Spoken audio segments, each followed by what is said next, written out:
नमस्कार. थोर समाजवादी लोकनेते भाई वैद्य यांची आज 96वी जयंती.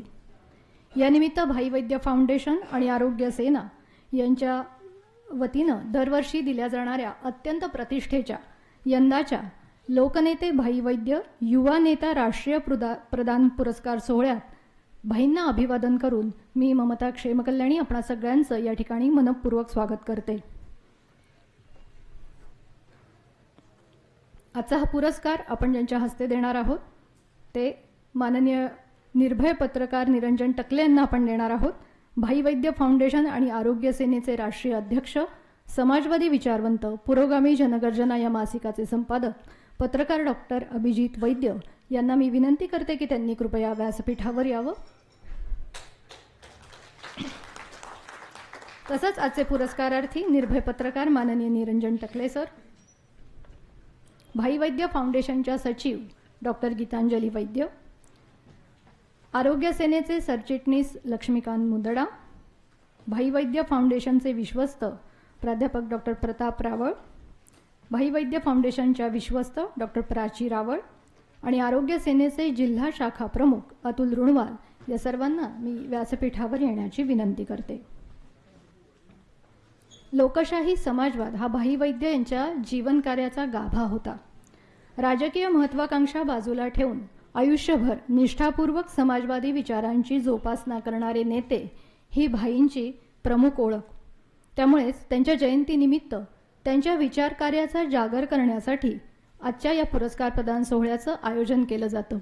आजचा हा पुरस्कार निर्भय पत्रकार निरंजन टकले यांना आपण डॉक्टर अभिजित वैद्य यांच्या हस्ते प्रदान करणार आहोत.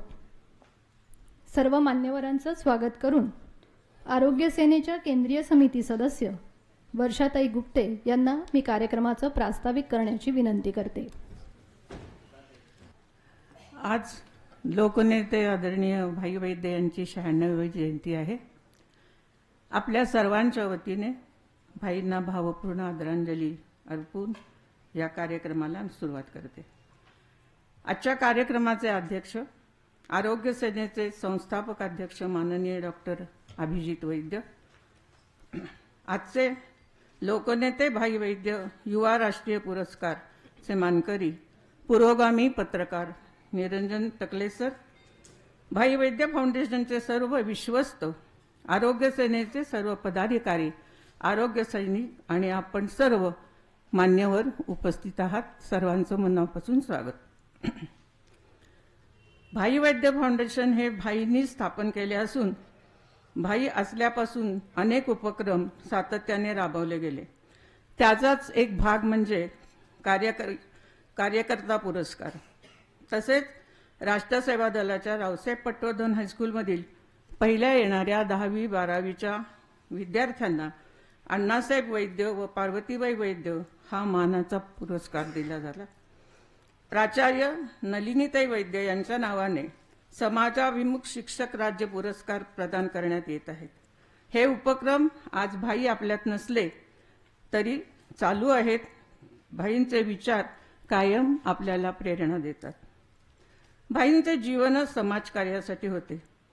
म्हणूनच त्यांनी समाजवादी शिक्षण हक्क सभेची स्थापना करून सर्वांना समान मोफत गुणवत्तापूर्ण शिक्षण मिळाले पाहिजे हा लढा संपूर्ण महाराष्ट्रभर दौरा करून या शिक्षण हक्काची मांडणी करत गेले आणि आता हे काम डॉक्टर शरद जावडेकर पुढे नेत आहेत. भाई गेल्यानंतर 2019 साली लोकनेते भाई वैद्य युवा नेता राष्ट्रीय पुरस्कार सोशलिस्ट पार्टीच्या दिल्ली येथील नीरज सिंग यांना दिला गेला. 2020 साली युवती नेती सागरिका बॅनर्जी यांना महिलांसाठी कलकत्ता व काश्मीरमध्ये केलेल्या कामासाठी पुरस्कार दिला. 2023 साली ऑक्सफर्ड विद्यापीठातील स्कॉलर डॉक्टर सूरज एंगडे यांना लोकनेते युवा राष्ट्रीय पुरस्कार प्रदान करण्यात आला आणि आज लोकनेते भाई वैद्य युवा राष्ट्रीय पुरस्काराने पुरोगामी पत्रकार श्री निरंजन टकले सर आपणास हा पुरस्कार देताना भाई वैद्य फाउंडेशन व आरोग्य सेनेला विशेष आनंद होत आहे. सद्यस्थितीत बदलते समाजकारण व राजकारण आदरणीय भाईंच्या विचाराची सातत्याने गरज भासते. याच अनुषंगाने लोकशाही, संविधान, मानवी मूल्ये, न्याय व हक्क यांची मांडणी आपण निर्भीडपणे करत आहातच, हेच भाईंना अपेक्षित होतं. भाईंनी आम्हाला काय दिलं तर कोणत्याही कामात प्रखर जिद्द कार्यकर्त्यात असण्याची क्षमता जोपासण्याचे विचार. भाई वैद्य फाउंडेशनच्या वतीने महाराष्ट्रातील दुष्काळी परिस्थितीतील खानापूर आटपाडी तालुक्यातील 30 गावांना 1000 लिटरच्या पाण्याच्या टाक्या प्रत्यक्ष नेऊन दिल्या. त्याच काळात राष्ट्रसेवा दलातील अभ्यासिकेत अभ्यास करणाऱ्या दुष्काळग्रस्त खेडेगावातील विद्यार्थ्यांची जेवणासाठी होणारी आबाळ डॉक्टर वैद्यांच्या लक्षात आली आणि 2 महिने संध्याकाळचं जेवण त्यांना मोफत दिलं गेलं. त्याचप्रमाणे कोविडच्या लॉकडाऊनच्या काळात दांडेकर पुलाच्या वस्तीत कष्टकऱ्यांना मध्यान्ह जेवण उपलब्ध करून दिले. कोविड पेशंटना दवाखान्यात ने-आण करण्यासाठी मोफत रिक्षेवाले उपलब्ध करून दिले. हा एक अभिनव लॉकडाऊनमधला उपक्रम राबवला गेला. डॉक्टर बंदरवाला कुष्ठरोगी सेंटरमधील महिलांना दरवर्षी भाई वैद्य फाउंडेशनच्या वतीने दिवाळी भाऊबीजेचा कार्यक्रम भाई न चुकता करत होते आणि तीच परंपरा डॉक्टर अभिजित वैद्यांनी पुढे चालू ठेवली. भाई वैद्य जीवन गौरव पुरस्कार इतिहासकार डॉक्टर जयसिंगराव पवार यांना देण्यात आला. तसेच भाई वैद्य स्मृती गौरव पुरस्कार लेखिका नयनतारा सहगल व जागतिक कीर्तीचे चित्रपटकर्ते श्रीयुत आनंद पटवर्धन यांना प्रदान करण्यात आला. गरीब गरजू होतकरू विद्यार्थ्यांना शिष्यवृत्ती प्रदान करण्याचा उपक्रम पुणे महानगरपालिकेतील विद्यार्थ्यांसाठी आयोजित केला जातो. दिवसेंदिवस हे प्रमाण वाढतच आहे. 2023-24 साली पुण्यातील मनपाच्या 17 शाळेतील 52 विद्यार्थ्यांना प्रत्येकी 12,000 प्रमाणे शिष्यवृत्ती दिली गेली. आता 2024 आणि 25 यंदा ही संख्या 100 गाठेल असा आमचा विश्वास आहे. यासाठीच मला असं म्हणायचंय, देणाऱ्याने देत जावे, घेणाऱ्याने घेत जावे आणि घेता घेता एक दिवस देणाऱ्याचे हात घ्यावे. अशा अनेक उपक्रमातून भाईंचे विचार पुढे नेण्यासाठी भाई वैद्य फाउंडेशन व आरोग्य सेना सातत्याने कार्यरत आहे. आपणा सर्वांचे सहकार्य सातत्याने असतेच. समाजासाठी काम करत राहणे हीच भाईंच्या विचाराची आठवण. पुनश्च भाईंना आदरांजली. थांबते.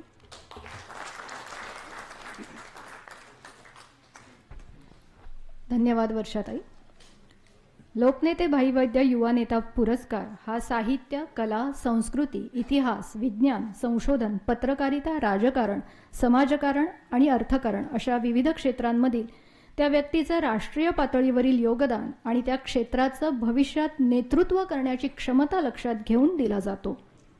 देशातील पत्रकारिता सत्ताधाऱ्यांच्या टाचेखाली आलेली असताना लोकशाही, संविधान, मानवी मूल्य, न्याय आणि राजकीय नैतिकता वाचवण्यासाठी निर्भयपणे लढणारे जे मोजके पत्रकार सध्या देशात आहेत, त्यातून निरंजन टकले यांची यंदा या पुरस्कारासाठी निवड करण्यात आली आहे.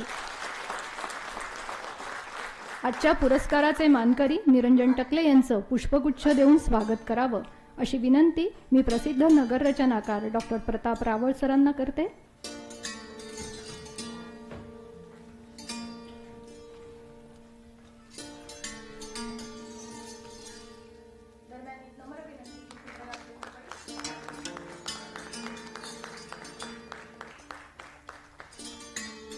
धन्यवाद सर. तसंच भाईंच्या लौकिक वारशाबरोबर त्यांच्या विचारकार्याचा वारसा पुढे नेणारे डॉक्टर अभिजित वैद्य यांचं स्वागत पुष्पगुच्छ देऊन करावं अशी विनंती मी आरोग्य सेनेचे सरचिटणीस लक्ष्मीकांत मुंदडा यांना करते.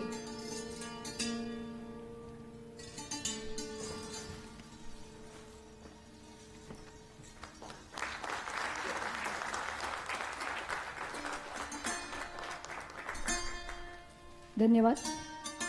यानंतर आपण पुरस्कार प्रदान करणार आहोत, पण तत्पूर्वी आजचे पुरस्कारार्थी निरंजन टकले यांचा थोडक्यात परिचय पण काही मिनिटं मी घेणार आहे आणि करून देणार आहे आपल्याला. कारण तो इतका मोठा आहे, पण त्यातला काही सार मी या ठिकाणी काढून आपल्यापुढे ठेवते आहे. निरंजन टकले यांनी इलेक्ट्रॉनिक्स विषयात BE ही पदवी संपादन केली आहे. मात्र त्यांनी शोधपत्रकारितेच्या माध्यमातून लोकशाहीवादी विचारांना बळकटी देण्याचं काम सक्षमपणे केलं आहे.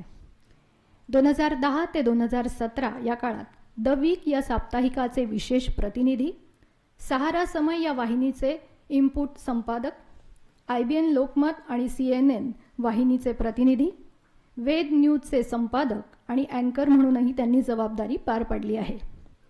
अनेक इंग्रजी, हिंदी आणि मराठी वृत्तवाहिन्यांवर राजकीय विश्लेषक म्हणून त्यांचा सहभाग राहिला आहे. आपल्या पत्रकारितेच्या कारकिर्दीच्या काळात निरंजन टकले यांनी जीवाची पर्वा न करता 2017 न्यायमूर्ती लोया यांच्या हत्येचा तपास कारवासाठी फ्रीलान्सर पत्रकार म्हणून केला. यावर त्यांनी लिहिलेलं हू किल्ड लोया हे पुस्तक प्रचंड गाजलं. गुजरातमध्ये रफिक कुरेशी या नावानं 6 महिने राहून कत्तलखाने, गुरांचा व्यापार आणि खंडणीचं जाळं त्यांनी उघडकीस आणलं. सावरकरांवरील अन्वेषण कथा, अण्णा हजारे आणि सहकाऱ्यांचा पर्दाफाश, कांदा माफिया कार्टेलचा पर्दाफाश करणारी कथा, यातून त्यांनी आपल्या शोध पत्रकारितेला वेगळे आयाम प्राप्त करून दिले आहेत.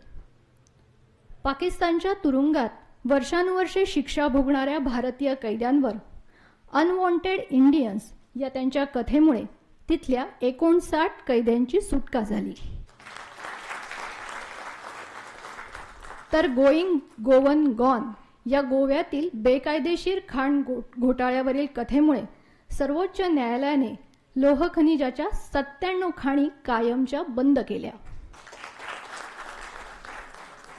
फक्त 6च का मारले ही मालेगाव बॉम्बस्फोट खटल्यातील दयानंद पांडेच्या लॅपटॉपमधील चित्रफितींवरील कथा, मोठी मुंबई लूट ही मुंबईतील झोपडपट्टी पुनर्वसन प्रकल्पांमध्ये झालेल्या भ्रष्टाचारावरील कथा, अशा अनेक शोध पत्रकारिता कथा अर्थातच इन्व्हेस्टिगेशन स्टोरीज त्यांच्या नावावर आहेत.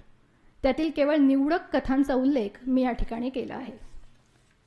निरंजन टकले यांच्या या धडाडीच्या आणि निर्भय वृत्तीमुळेच त्यांना काश्मीरमधील कलम 370 रद्द करणं आणि CAA या विषयावर वॉशिंग्टन DC मधील कॅपिटल हिल इथं US काँग्रेस सदस्यांना संबोधित करण्याचं आमंत्रण मिळालं.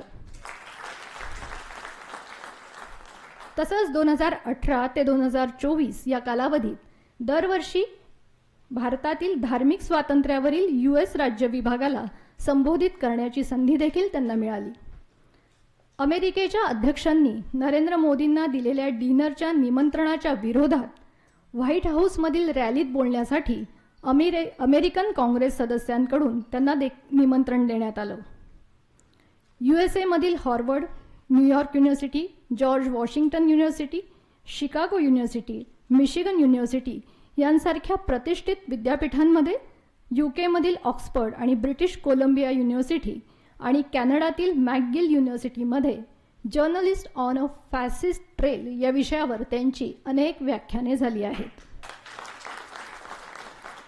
अशा या निर्भय पत्रकाराला महाराष्ट्र टाइम्स सन्मान पुरस्कार, प्रेस क्लब ऑफ इंडियाचा रेड इंक पुरस्कार, महात्माच्या पाऊलखुणासाठी रेड इंक पुरस्कार, ब्रिटिश कोलंबिया विद्यापीठाचा investigative story of the year हा पुरस्कार असे अनेक प्रतिष्ठेचे पुरस्कार मिळाले आहेत.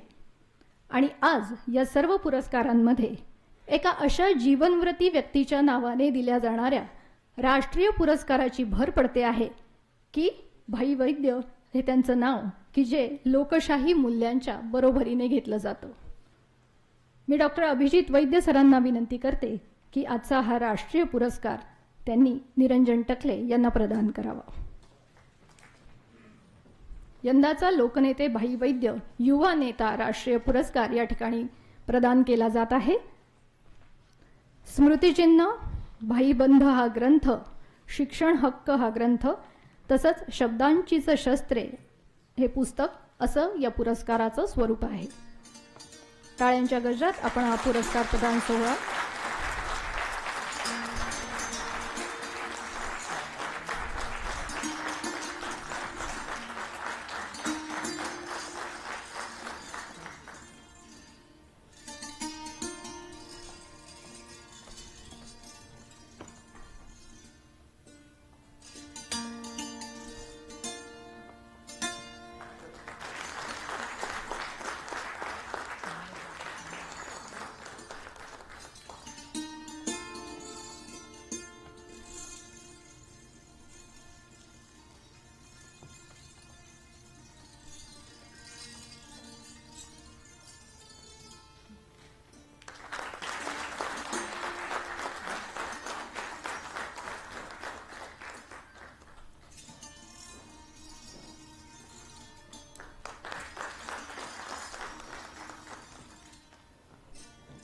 निरंजन टकले सरांचं मनापासून अभिनंदन. आणि जो बायोडाटा मी अत्यंत संक्षिप्त करून या ठिकाणी ठेवला त्या पार्श्वभूमीवर आजच्या पुरस्काराला त्यांचं उत्तर ऐकण्यासाठी आपण सगळेच उत्सुक आहोत. मी निरंजन टकले सरांना विनंती करते की त्यांनी पुरस्काराच्या उत्तराच्या माध्यमातून आपलं मनोगत व्यक्त करावं.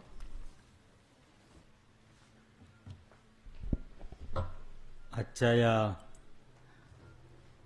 पुरस्काराच्या निमित्तानं मंचावरती उपस्थित असलेले आजच्या कार्यक्रमाचे अध्यक्ष आदरणीय अभिजित वैद्य सर, मंचावरती उपस्थित सर्वच मान्यवर आणि इथं जमलेल्या सगळ्याच बंधू भगिनींनो, मला ॲक्च्युली म्हणजे मी भाईंचं नाव माझ्या लहानपणापासून ऐकलेलं होतं, कारण माझे वडील प्रजा समाजवादी पक्षाचे होते, नगरसेवक होते, विधानसभेलाही उमेदवार होते. आणि लहान असताना आम्हाला त्यांनी सेवादलात नाशिकला पाठवायला सुरुवात केली.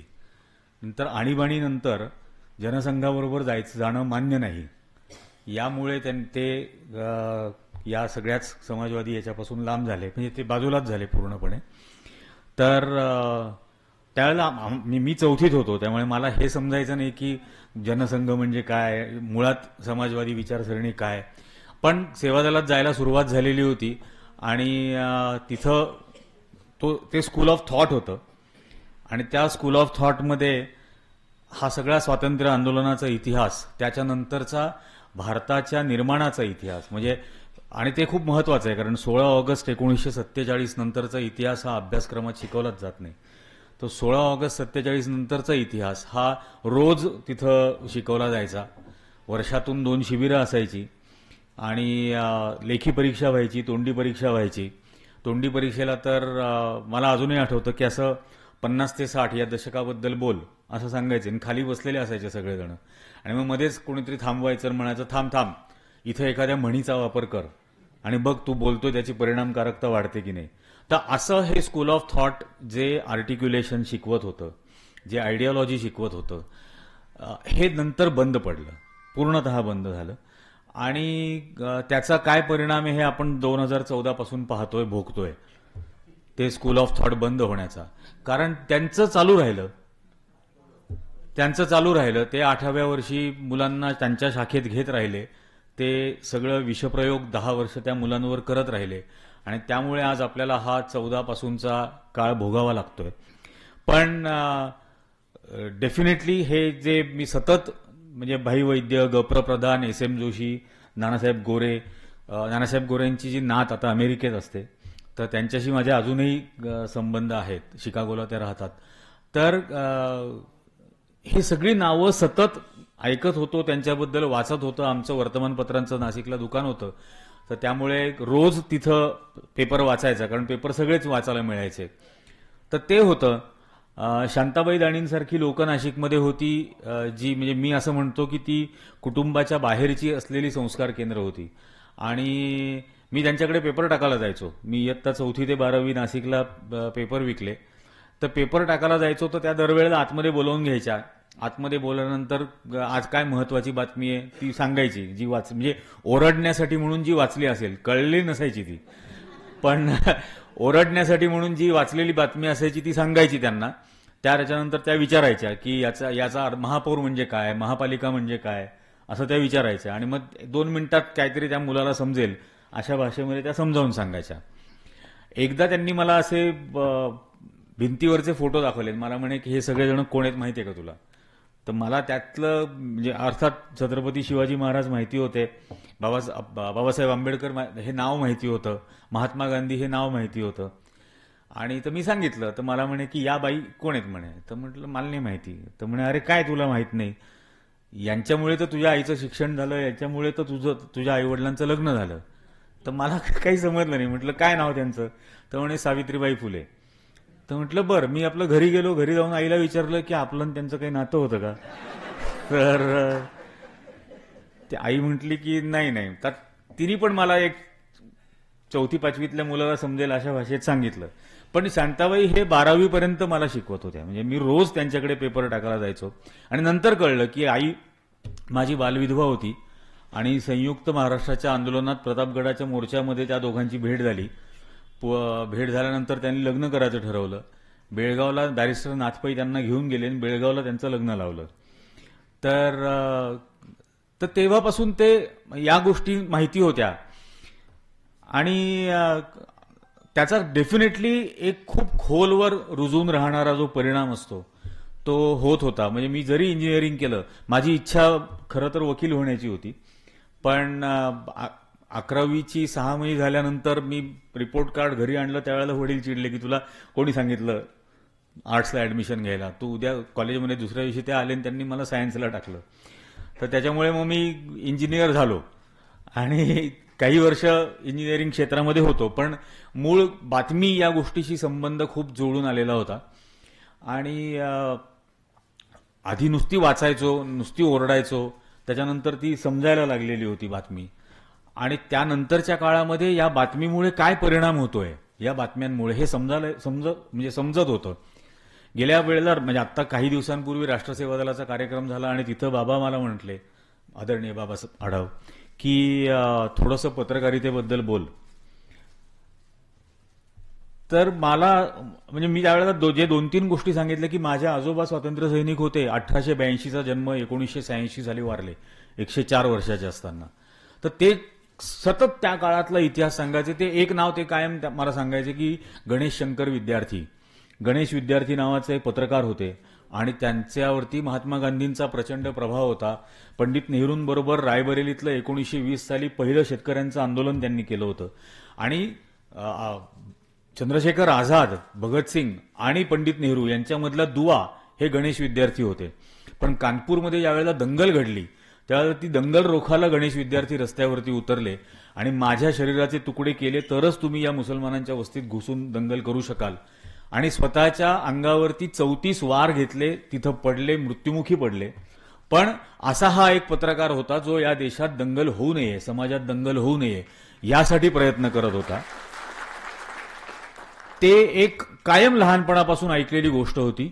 दुसरी एक घटना जी होती की जी 25 जून 1989ला तियानमन स्क्वेअरमध्ये चायनामध्ये लोकशाहीचा आग्रह धरणाऱ्या विद्यार्थ्यांचं आंदोलन चालू होतं आणि त्यांच्यावरती रणगाडे चालवण्यासाठी पाठवले गेले, त्यांना चिरडून टाकण्यासाठी. आणि सगळे विद्यार्थी सैरावैरा पळत होते आणि भाजी घेऊन हॉस्टेलवरती परत जाणारा एक विद्यार्थी मुलगा हा एकटा त्या रणगाड्याच्या समोर उभा राहिला. आणि तो उभा राहिल्यानंतर त्या रणगाडा चालवणाऱ्याला समजेना की आता काय करायचं. तर तो डाव्या बाजूला वळला. तो रणगाडा वळल्यानंतर तो मुलगा त्या रणगाड्यासमोर जाऊन उभा राहिला. पुन्हा तो उजवीकडे वळल्यानंतर तो मुलगा पुन्हा रणगाड्यासमोर जाऊन उभा राहिला. आणि थोड्या वेळाने तो रणगाडा बंद झाला. बंद झाल्यानंतर तो विद्यार्थी त्या रणगाड्यावर चढला आणि तो रणगाड्यावर चढल्यानंतर पळून गेलेले हजारो विद्यार्थी पुन्हा त्या चौकात धावून आले. हे एक दृश्य बघितलं होतं. ते दृश्य जगासमोर आणणारी लोरी वेबस्टर नावाची जी पत्रकार होती ती म्हणजे तिने आपल्या गुप्तांगामध्ये ती व्हिडिओ टेप लपवून तिने ती चायनामधून बाहेर आणली आणि सिंगापूरला आल्यानंतर तिने अपलोड केली आणि जगाला ती बातमी कळली की ते कसं. तर ती पत्रकार सुदैवाने माझं असं झालं की सीएनएनला जॉईन झाल्यानंतर माझी ट्रेनर म्हणून ती आली होती. तर ते एक प्रभाव पडला होता. आणि दुसरं एक त्या दृश्याचा प्रभाव होता की अत्यंत उन्मत्त झालेल्या व्यवस्थेच्या समोर एक माणूस उभा राहिला ठाम, तरीही तिला झुकवता येऊ शकतं, हा त्या दृश्याचा परिणाम होता. आणि तिसरा प्रसंग जो मी त्या दिवशी सांगितला आणि मुद्दाम मला तो आजही सांगायचा यासाठी आहे की आपल्या सगळ्यांना माहिती आहे की पत्रकारितेमधलं ज्याला ऑस्कर अवॉर्ड म्हटलं जातं, पुलिट्झर, काही वर्षांपूर्वी ते पुलिट्झर अवॉर्ड एका छायाचित्रासाठी दिलं गेलं होतं. आणि सुदानमधल्या प्रचंड दुष्काळाच्या काळामध्ये उपासमारीनं अत्यंत मरणप्राय अशा अवस्थेमधली एक लहान मुलगी ही अशी उघड्या रानावरती पडलेली आहे आणि एक गिधाड ती मरणाची वाट बघते, तिच्या मरणाची. असा तो फोटो काढलेला होता आणि तो जगभर गाजला. तो फोटो भयंकरच फोटो आहे, आजही तो बघितला तरी लक्षात येतं. आणि त्याबद्दलचं पुलिट्झर अवॉर्ड त्या केविन कार्टर त्याचं नाव त्या फोटोग्राफर पत्रकाराला फोटो जर्नलिस्टला मिळालं. आणि त्याला पुलिट्झर मिळाल्यानंतर तो घरी आला. घरी आल्यानंतर त्याला एक फोन आला आणि त्या फोन करणाऱ्या माणसाने त्याला विचारलं की तू तिथं फोटो काढलास त्यावेळेला तिथं किती गिधाडं होती? तर तो म्हटला एक. तर तो माणूस म्हटला नाही, तिथं 2 होती, एक कॅमेरा मागे होतं. कारण त्या मरणप्राय असहाय्य अवस्थेमध्ये असलेल्या मुलीला तिथंच सोडून तू गेलास. तिथून अर्ध्या किलोमीटर अंतरावरती युनायटेड नेशन्सची छावणी होती, तू तिला तिथं नाही नेलंस. तो म्हणे हो, मला विमान पकडायची घाई होती. तो म्हणे हो, तुला विमान पकडायची घाई होती आणि तुला हे पुरस्कार मिळवायची घाई होती, पण म्हणून मी तुला सांगण्यासाठी हा फोन केला की तिथं 2 गिधाडं होती, एक कॅमेरा समोर, एक कॅमेरा मागे. आणि केविन कार्टर हा इतका बेचैन झाला त्या दिवशी की त्या रात्री त्याने आत्महत्या केली. हे मुद्दाम सांगायचं कारण हे की आज भारतामध्ये कॅमेऱ्याच्या मागे हजारो गिधाडं आहेत. ही हजारो गिधाडं रस्त्यावरून हजारो किलोमीटर तडफडत भर उन्हामध्ये पायी जाणाऱ्या लाखो मजुरांना पाहत होती, त्यांची दृश्य टिपत होती. हे या कोविडच्या काळामध्ये तडफडून हॉस्पिटलमध्ये बेड मिळत नाहीये, ऑक्सिजन मिळत नाहीये, औषधं मिळत नाहीये, डॉक्टर्स अवेलेबल नाहीयेत, रस्त्यामध्ये अंत्यसंस्कारासाठी जागा नाहीये, नदीच्या किनाऱ्यावर फेकून दिलं जात आहे, तिथं येऊन कुत्री त्यांचे लचके तोडतायत. हे सगळं त्यांना दिसत होतं. डिमॉनिटायझेशनच्या काळामध्ये रांगांमध्ये उभे राहून लोक कशी तडफडून मरतायत, अख्ख्या अर्थव्यवस्थेची किती घाण वाट लागलेली आहे, कल्चर टू ऍग्रिकल्चर सगळीकडे नाश होतोय, हे सगळं त्यांना दिसत होतं या गिधाडांना. पण त्यातली संवेदनशीलता ते या देशाच्या लोकांसमोर आणत नव्हते. आणि या गिधाड्यांना फोन करणारा एकही माणूस या देशात नव्हता. हे दोन्ही बाजूला आहे.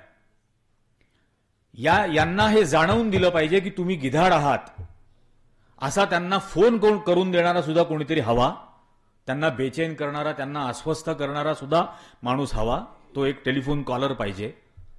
त्यामुळे ही सामूहिक जबाबदारी आहे आणि हे सामूहिक अपयश सुद्धा आहे की आज हे जे काही अवस्था या स्थितीमध्ये आपण आलेलो आहोत आणि एक उन्मत्त व्यवस्था कशी असू शकते हे आपण पाहतोय आज. म्हणजे आता मला कधी कधी वाटतं आता यात्रा काय काढणार आहेत महाराष्ट्रात, धन्यवाद यात्रा.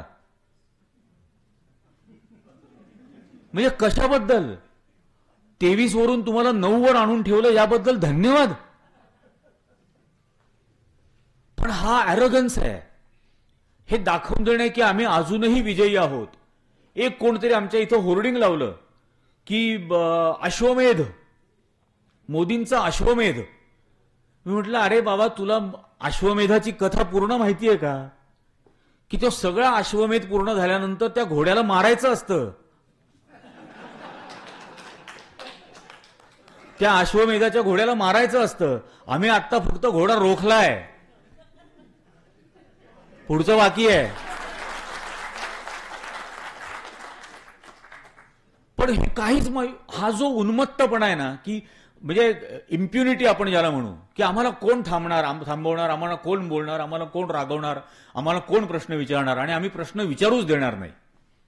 ही जी स्थिती आज निर्माण झालेली आहे याचं कारण फोन करणारी माणसं नाही आहेत आणि ती व्हायला हवी आहेत. त्यांची अत्यंत गरज आहे. जर आणि हे होऊ शकतं.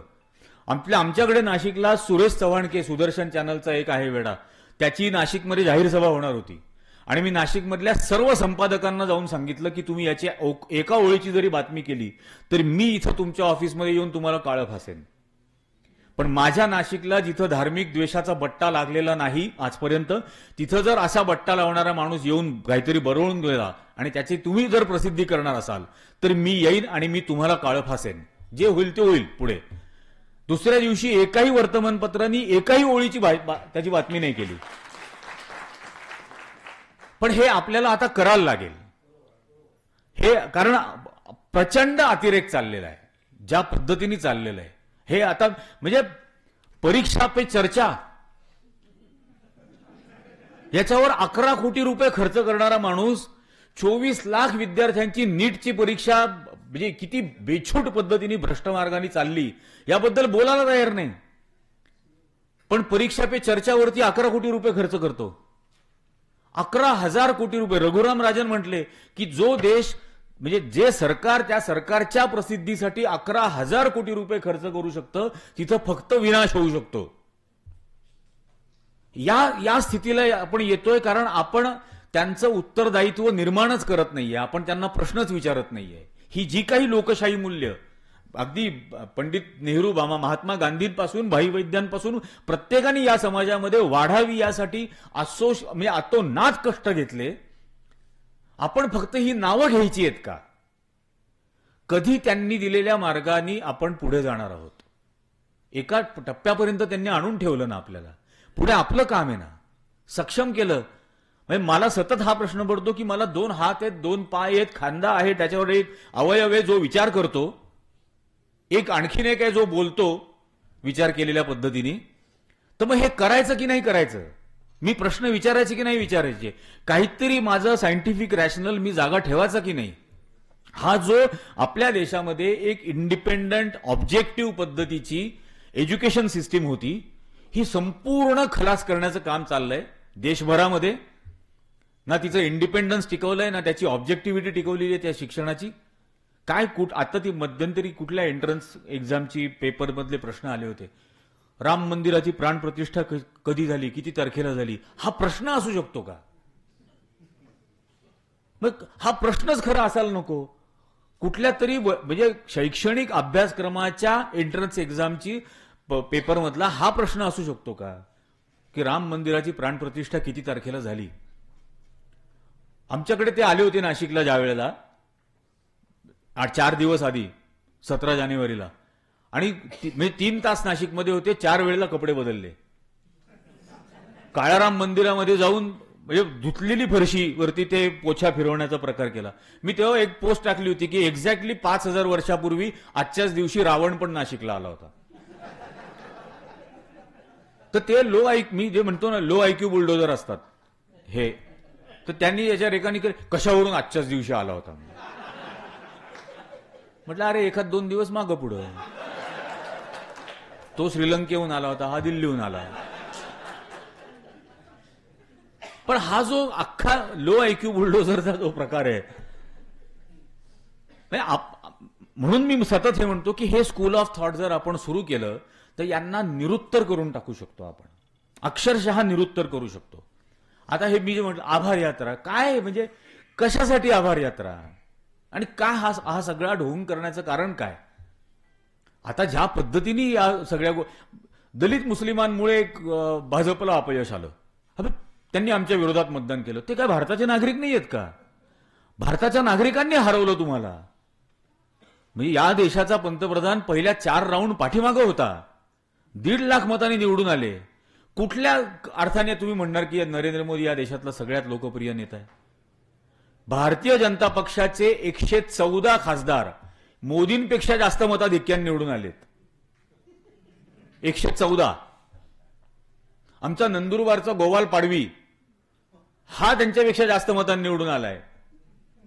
इंडिया अलायन्सचा उमेदवार 1,68,000 मतांनी निवडून आलेला आहे.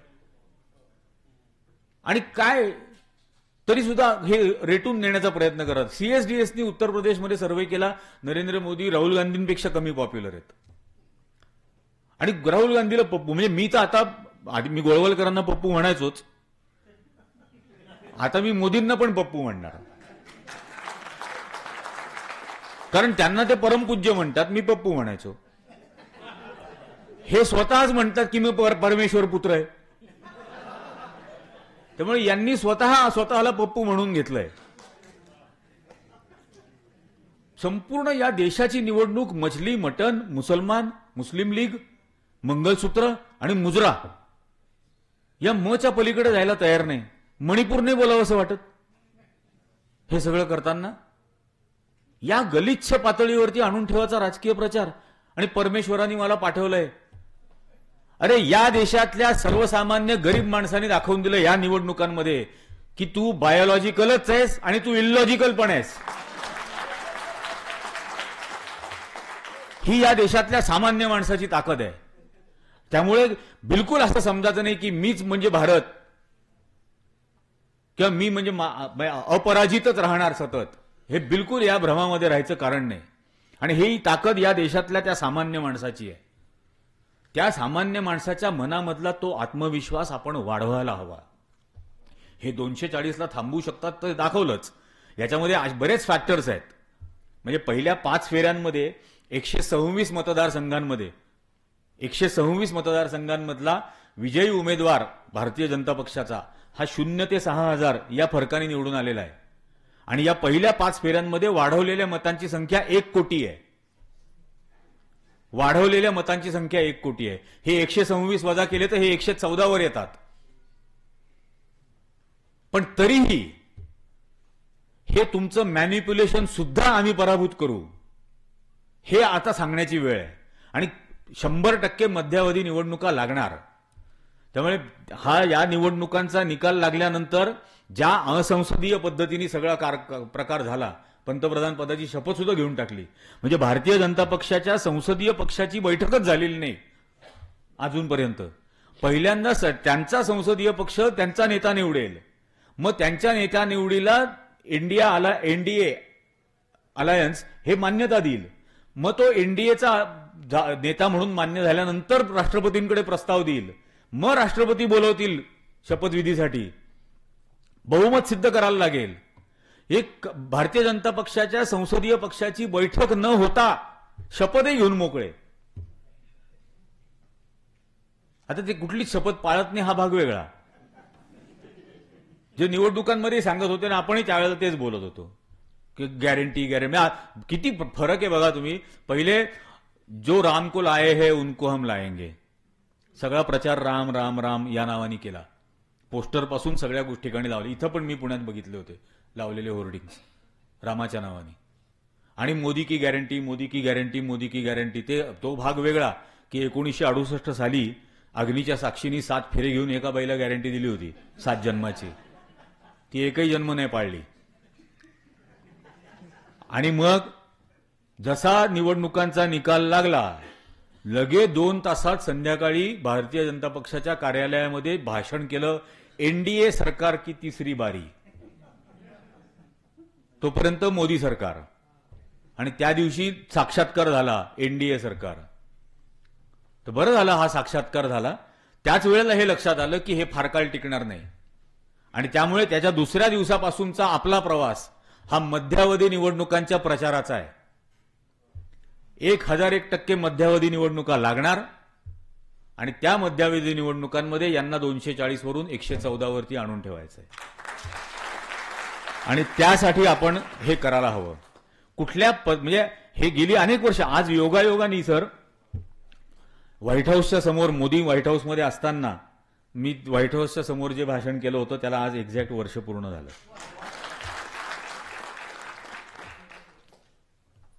तर तेव्हापासून हे जगभर त्यांना लक्षात आलेलं आहे की हे कुठल्या पद्धतीचा माणूस आहे. म्हणजे त्या दिवशी त्या व्हाईट हाऊस मधल्या डिनरला त्यांनी टोस्ट केला.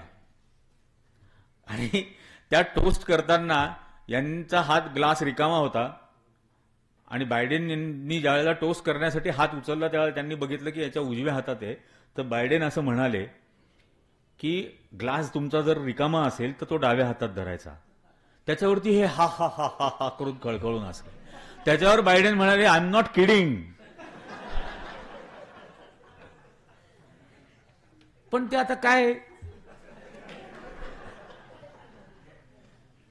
एंटायर पॉलिटिकल सायन्स शिकल्यामुळे हे बेसिक प्रोटोकॉल्सच माहीत नाहीत. हे बेसिक प्रोटोकॉल माहीत नाहीत. आणि कोणालाही विचारायचं नाही, कोणाचाही सल्ला घ्यायचा नाही, स्वतःच्या परराष्ट्र मंत्रालयाचा सुद्धा सल्ला घ्यायचा नाही.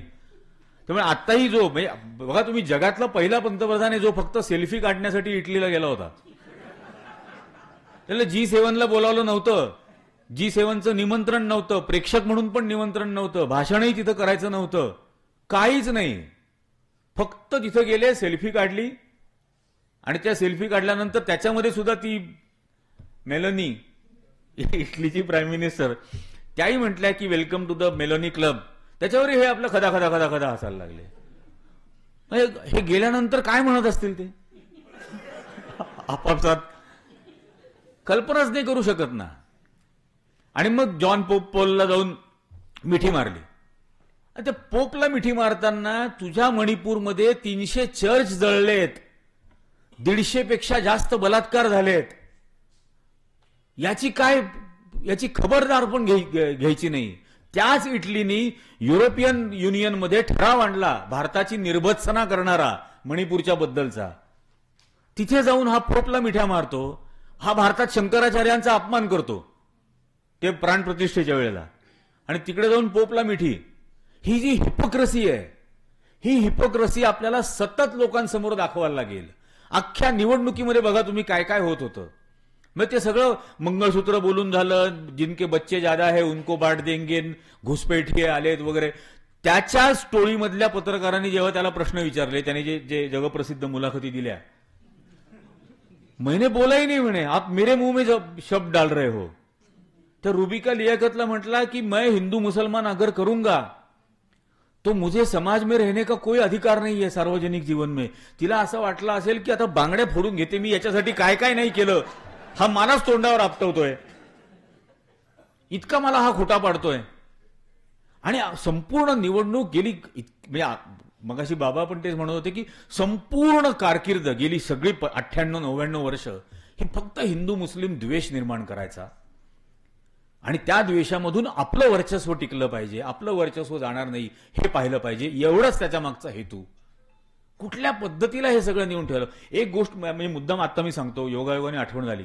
अफजल गुरुला ज्या दिवशी फाशी झाली त्यावेळेला मी इथं बालगंधर्वच्या चौकामध्ये होतो. माझे 2 मित्र गाझी रोहुल्ला आणि सादिक हे माझे 2 काश्मीरमधले मित्र जे संजय नहारांबरोबर काम करायचे, ते दोघं जण इथं माझ्याबरोबर होते.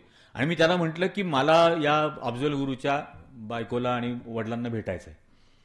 तर म्हणे की क्यों? म्हटलं मिलने का मेरे को. तर म्हणे की ठीक आहे, हम कोशिश करते. मग चौथ्या दिवशी आम्ही तिकडे गेलो काश्मीरला. मी त्यांच्या घरी गेलो, सगळं गाव जमलेलं होतं त्या ठिकाणी. आणि त्या वडिलांना मी त्याच्या वडिलांची भेट झाली. मी त्यांना म्हटलं की मला अफजलच्या मुलांना दत्तक घ्यायचं आहे, त्यांचं संपूर्ण शिक्षणाची जबाबदारी मी घ्यायला तयार आहे. तर ते मला म्हणे रुको, इधर ही रुको. ते आतमध्ये गेले.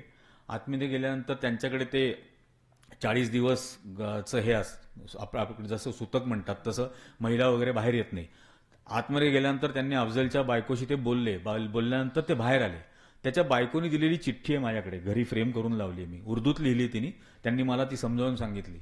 त्या अफजल गुरुच्या बायकोनी चिठ्ठी लिहून मला असं सांगितलं की भाईजान आप यहां आए इसलिए आपका शुक्रिया, लेकिन अपनी बहन की खुददारी पर यकीन रखो. मैं अपने बच्चों को अच्छा हिंदुस्तानी बनाऊंगी. आणि त्या 3 ओळी म्हणजे या भारतामधल्या हिंदू मुस्लिम द्वेष वाढवणाऱ्यांच्या दोन्ही गालावर मारलेल्या, म्हणजे मुस्कटात मारलेली आहे. पहिले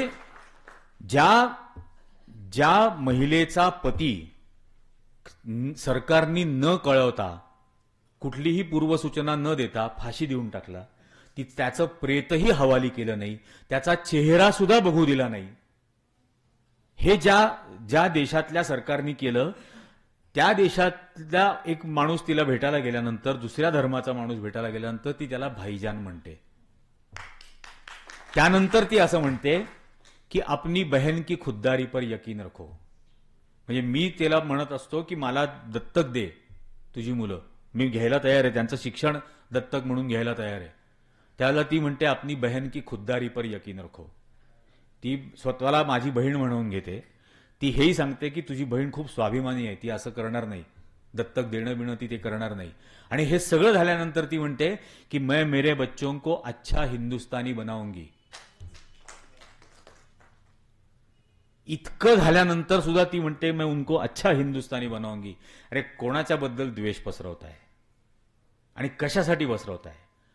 आणि ज्या दविंदर सिंगनी त्या अफजल गुरुला सफरचंदाच्या ट्रकमधून दिल्लीला पाठवलं, तोच दविंदर सिंग त्याच्यानंतर आता प्रत्यक्ष अतिरेक्यांना बॉम्ब म्हणजे स्फोटकांसह घेऊन जात असताना पकडतात पोलीस, त्याला कोर्टात हजर केलं जातं. सरकारतर्फे असं सांगितलं जातं, नरेंद्र मोदी सरकारतर्फे सुप्रीम कोर्टात असं सांगितलं जातं की याला जर अटक केली आणि शिक्षा केली तर देशाबद्दलच्या अनेक गोष्टी बाहेर येतील.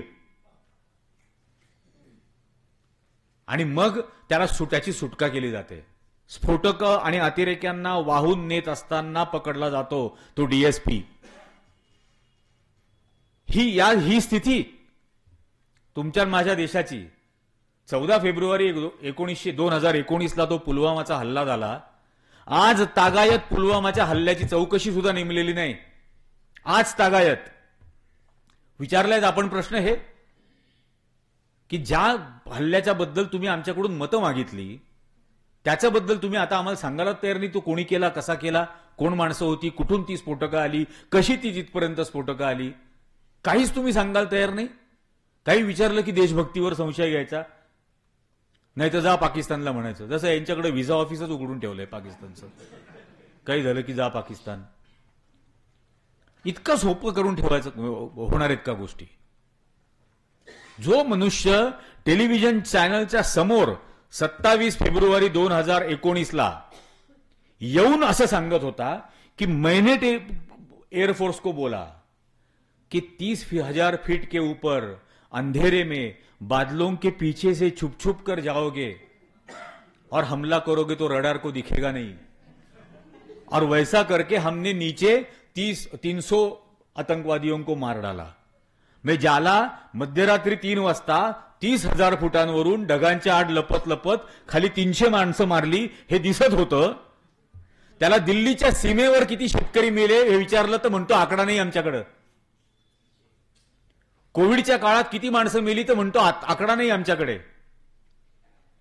कोविडच्या काळामधल्या त्या रेमडेसिवीरच्या साईड इफेक्ट्समुळे ज्यांचं नुकसान झालं त्यांनी नुकसान भरपाई सुप्रीम कोर्टात मागितली. तर सुप्रीम कोर्टात नुकसान भरपाई मागितल्यानंतर मुकुल रोहतगी सरकारतर्फे असा ऍफिडेव्हिट देतो की या लसीकरण राज्यांनी केलं, राज्य सरकारांनी केलं, यात केंद्राचा काही संबंध नाही, त्यामुळे केंद्राने याची नुकसान भरपाई केंद्र देऊ लागत नाही. मग जर राज्यांनी लसीकरण केलं तर माझ्या सर्टिफिकेटवर तुझं तोंड का बाबा? काही कारण नाही ना. मी अमेरिकेला त्याच्यानंतर गेलो, ते इमिग्रेशनवरतीच मला विचारलं की व्हॅक्सिनेशन झालंय का, व्हॅक्सिनेशन सर्टिफिकेट द्या. मी व्हॅक्सिनेशन सर्टिफिकेट दाखवल्यानंतर ते म्हणे हाय तुमचं नाहीये. तर म्हटलं हे माझं पासपोर्ट मधलं नाव बघा आणि हे नाव बघा सेम आहे. तर म्हणजे फोटो वेगळ्याच भलत्याच माणसाचा आहे. म्हटलं माझा देशच भलत्याच माणसाच्या हातात आहे. सर्टिफिकेट काय? म्हटलं मी पुरुष आहे याचा हा निदान पुरुष तरी, म्हणजे बायकोच्याही सर्टिफिकेटवर याचाच आहे म्हटलं फोटो.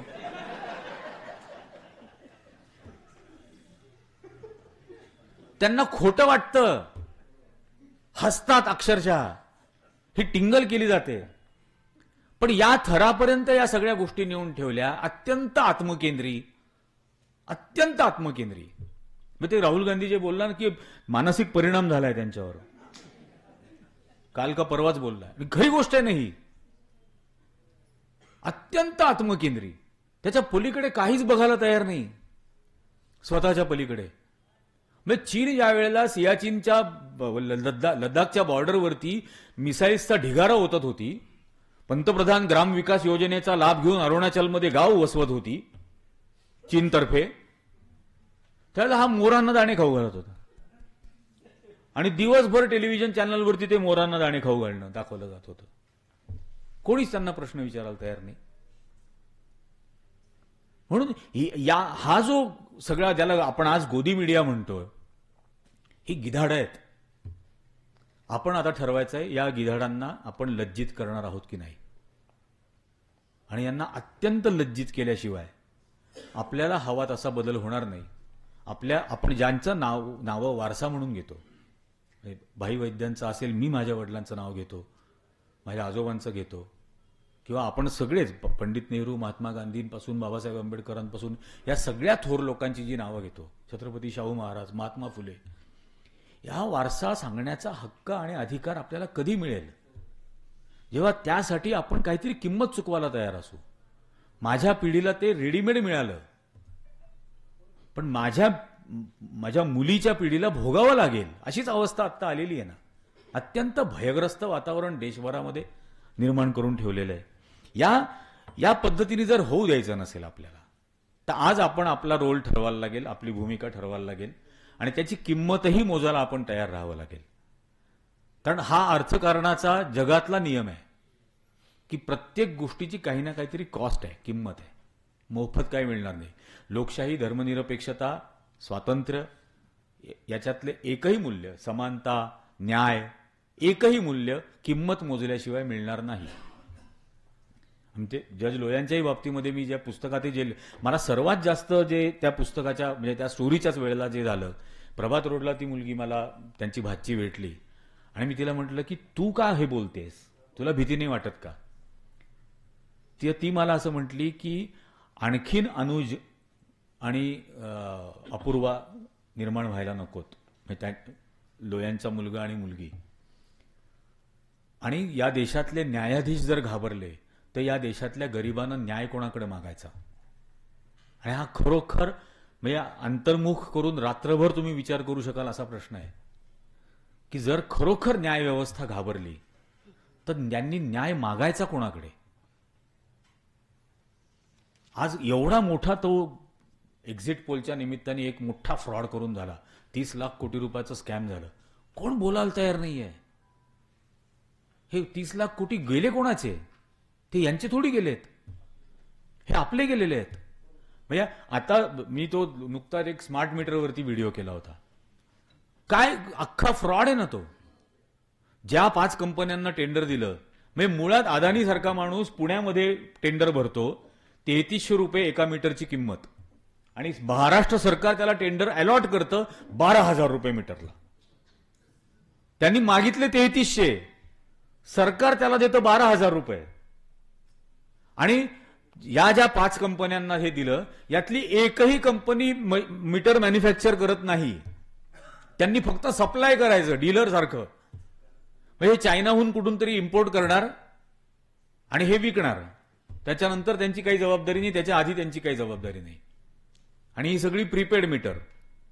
मग म्हटलं मी नाशिकहून पुण्याला मुंबईला जायचो, 90 रुपयाचा टोल भरायचो. यांनी फास्टॅग आणलं, फास्टॅग आणल्यानंतर ते 90चे 140 कधी झाले मला कळलंच नाही. पण जोपर्यंत मी रोख देत होतो तोपर्यंत मला कळत होतं की 90 घेतायत. ते 90चे कधी 95, 110, 115, 125, 140 कळलंच नाही. एक्झॅक्टली हे विजेचं होणार जे ऑलरेडी झालंय, बडोद्यात झालंय, सुरतला झालंय, हरियाणामध्ये झालंय. वारेमाप भाव परस्पर वाढवणार. आणि या 5ही कंपन्या, आमच्याकडे तर नागार्जुन कन्स्ट्रक्शन कंपनीला टेंडर दिलंय नाशिक जळगाव झोनचं. ही एनसीसी कंपनी, आणखीन 2 कंपन्या त्याच्यामध्ये आहेत. या कंपन्या कन्स्ट्रक्शन मधल्या या 3 कंपन्यांना 18 एक्सप्रेसवेचं कॉन्ट्रॅक्ट दिलंय महाराष्ट्रातलं, जिथं 3 किलोमीटर लांबीचा रस्ता बांधायला आचारसंहिता लागण्याच्या आदल्या दिवशी दिलं. 3 किलोमीटर लांबीच्या रस्त्याला 28 कोटी रुपये, 42 कोटी रुपये अशा रेटनी टेंडर दिली आहेत 18 एक्सप्रेसवे बनवायला महाराष्ट्रामध्ये.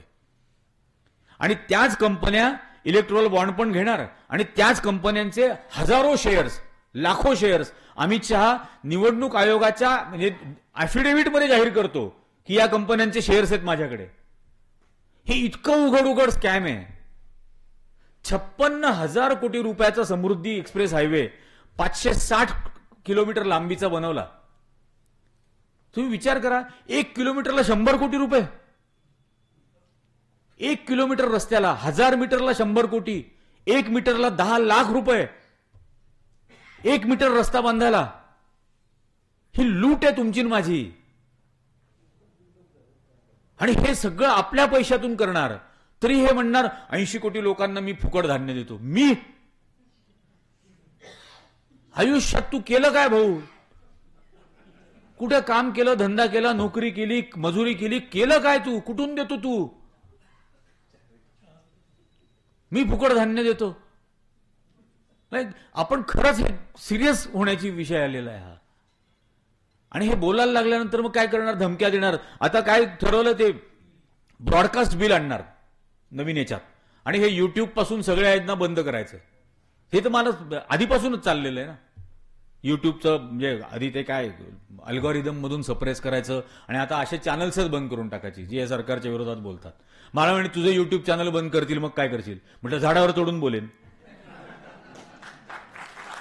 गच्चीवरून ओरडून बोलेन, चौकात स्टूल घेऊन फिरेन आणि बोलेन. बोलण्यावर कशी बंदी आणाल तुम्ही? युट्यूबवर बंदी आणाल. पण या पद्धतीच्या फॅसिस्ट पद्धतीला आम्ही विरोध करणार. 100% करणार. हिटलर जर्मनीमध्ये होऊ शकला कारण जर्मनीने बुद्धही बघितला नव्हता आणि गांधीही बघितला नव्हता. आमच्याकडे हा हिटलर आम्ही येऊ देणार नाही कारण आम्ही हे दोन्ही बघितले. हे बिलकुल साध्य होऊ देणार नाही.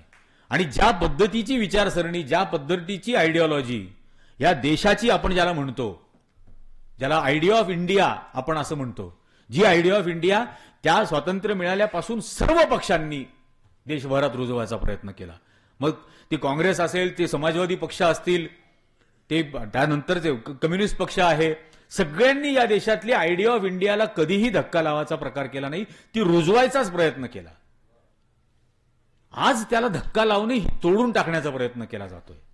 आणि म्हणून आज हे आपल्या सर्वांचं कर्तव्य बनतं की वाटेल ती किंमत चुकवू, पण हा जो वारसा आपण देतोय, मला आज जो हा पुरस्कार देत आहेत आदरणीय भाई वैद्यांच्या नावाने, या त्यांनी सांगितलेल्या विचारांप्रमाणे जर मी एक सेकंद चुकलो, त्या दिवशी त्या क्षणी खरं माझ्याकडून हा पुरस्कार काढून घेतला पाहिजे. एक सेकंद चूक झाली नाही पाहिजे आपल्याकडून. ही विचारसरणी वाढलीच पाहिजे, हीच फक्त वाढली पाहिजे. यासाठी जर आपण प्रयत्न करणार असलो आणि ही वाढवण्यासाठी जर आपण किंमत चुकवणार असलो, पुन्हा परत मी ते सांगतो, खूप जणांना असं वाटतं हा परत का बोलतो, पण हे बोलणं गरजेचं आहे. कारण बऱ्याच जणांना अजून त्याचं कल्पना आलेली नाही. फॅसिझम काय असा आपोआप निघून जाणार नाही आहे त्याच्यातलं. तो शेकडो हजारो बळी घेऊन जाणार आहे. ती आपण किंमत त्यासाठी ती चुकवायला तयार आहोत का, हा याच्यातला खरा प्रश्न आहे.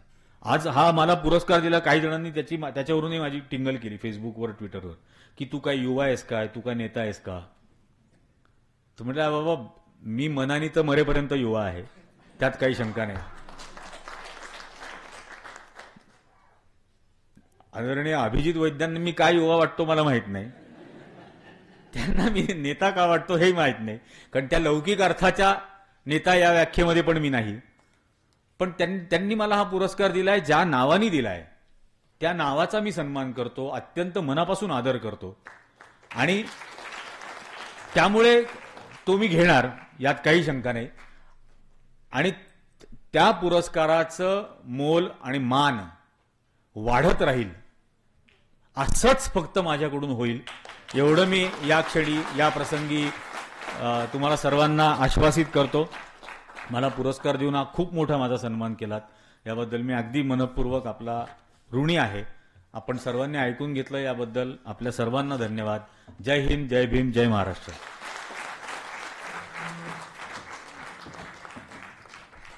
मनापासून धन्यवाद सर. आपण म्हणालात की मी नेता नाही, पण हा जो पुरस्कार दिला जातो तो त्या क्षेत्राचं भविष्यात नेतृत्व करण्याची क्षमता लक्षात घेऊन दिला जातो. आणि तुम्ही मध्यावधी निवडणुकींचा पण उल्लेख केला, तर त्या दृष्टीने आपण विचार केला तर मला वाटतं निश्चितच त्याचा उपयोग होऊ शकेल. मनापासून धन्यवाद.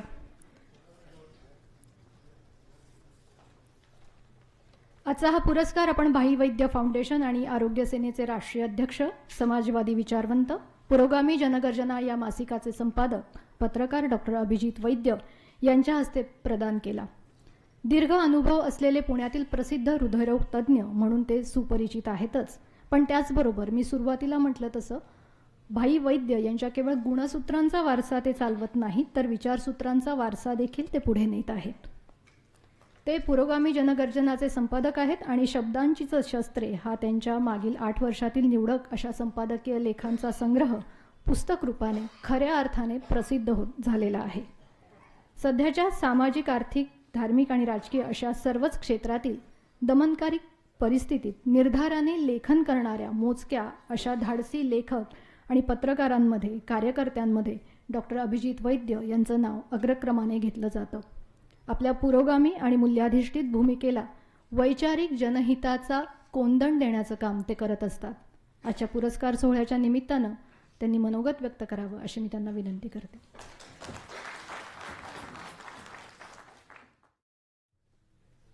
लोकनेते भाई वैद्य युवा नेता पुरस्कार, ज्यांना आज आम्ही भाईंच्या 96व्या जयंतीच्या निमित्त भाई वैद्य फाउंडेशन आणि आरोग्य सेनेच्या वतीने दिला, ते खऱ्या अर्थानं युवा आणि नेता असं दोन्ही असलेले निर्भय पत्रकार निरंजन टकले, आरोग्य सेनेचे राष्ट्रीय सरचिटणीस लक्ष्मीकांत मुंदडा, आरोग्य सेनेच्या केंद्रीय समितीच्या सदस्या प्राध्यापक डॉक्टर गीतांजली वैद्य, भाई वैद्य फाउंडेशनचे प्राध्यापक डॉक्टर प्रताप रावळ, प्राध्यापक डॉक्टर प्राची रावळ, आरोग्य सेनेच्या महाराष्ट्र राज्य शाखेचे प्रमुख अतुलजी रुणवाल, आज अनेक मान्यवर आवर्जून आलेले आहेत. मी सगळ्यांचा उल्लेख करणं शक्य नाही. उल्हासदादा आलेले आहेत, ज्ञानेश्वर मुळीक आलेले आहेत,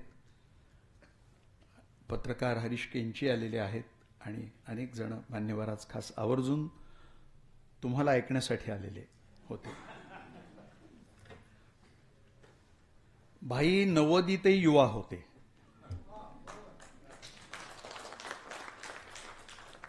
त्यामुळे युवा या शब्दाची व्याख्या आम्ही फार व्यापक करतो. त्या व्याख्येला कॅलेंडर लागू पडत नाही.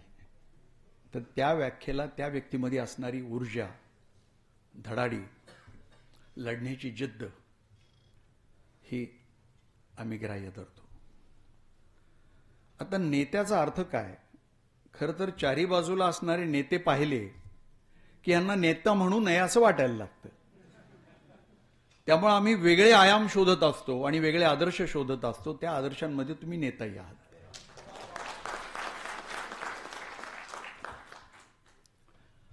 भाई वैद्य फाउंडेशनची स्थापना भाईंनी नाही केली. कारण स्वतःच्याच हयातीमध्ये स्वतःच्याच नावाचं फाउंडेशन स्थापन करायला भाई काय सरदार पटेलांच्या स्टेडियमचं नाव बदलून नरेंद्र मोदी स्टेडियम नाव ठेवणारे आहेत की काय? तर ती मी केली. आणि त्याचं कारणही फार गमतीचं आहे की भाईंनी आयुष्यभर कधी नोकरी केली नाही, ना कधी व्यवसाय केला. आणि प्रथमपासून त्यांनी निर्णय घेतला की मी देशसेवेसाठी आयुष्य वाहीन आणि संसाराचा गाडा माझी बायको वाहील. आणि या दोघांच्या अंडरस्टँडिंगवर हा सगळा डोलारा उभारला गेला. पण भाईंना आमदारकी अनपेक्षितपणे आली. मग गोवा स्वातंत्र्य सैनिकाचं मानधन मिळायला लागलं. मग माजी आमदार म्हणून मानधन मिळायला लागलं. आणि भाई या मानधनातला पैन पै वाटण्यामध्ये खर्च करून टाकायचे. पण गंमत अशी झाली की मधल्या काळामध्ये ही मानधनं जरा घसघशीत वाढली. भाईंना रेल्वेचा प्रवासाचा पासही मिळाला.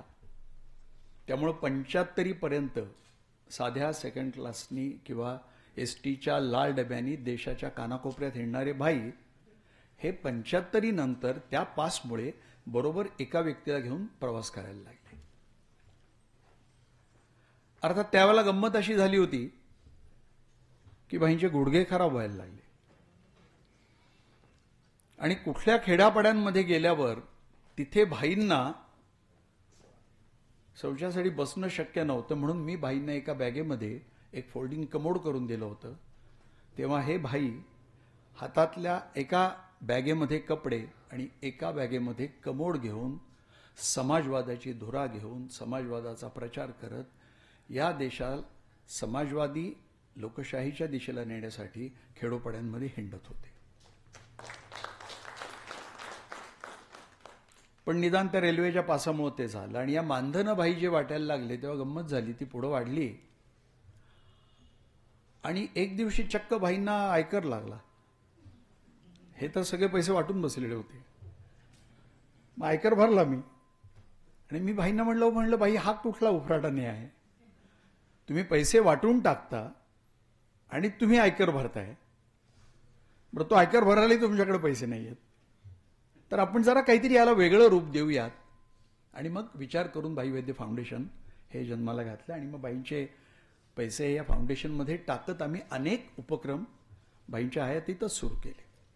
आणि त्यातल्या अनेक उपक्रमांचे जवळजवळ सगळे पैसे भाईंच्या मानधनातले आम्ही वापरायचो. पण भाईंच्या नंतर हे फाउंडेशन आरोग्य सेनेच्या सर्व कार्यकर्त्यांनी आणि भाई वैद्य फाउंडेशनच्या विश्वस्तांनी अत्यंत जोमाने चालू ठेवलं. भाई वैद्य फाउंडेशनचा आता एक येऊ घातलेला उपक्रम आज मला आपल्यासमोर भाईंच्या जयंतीच्या निमित्ताने मांडणं अत्यंत गरजेचं आहे.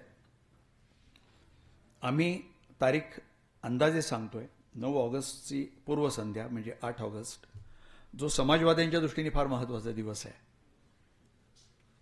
कारण छोडो भारतची घोषणा ही समाजवादी नेते युसुफ मेहर अलींनी दिली. क्विट इंडियाची घोषणा ही युसुफ मेहर अलींनी दिलेली आहे. आम्ही आरोग्य सेनेचं आणि भाई वैद्य फाउंडेशनचं जे मार्केट यार्डला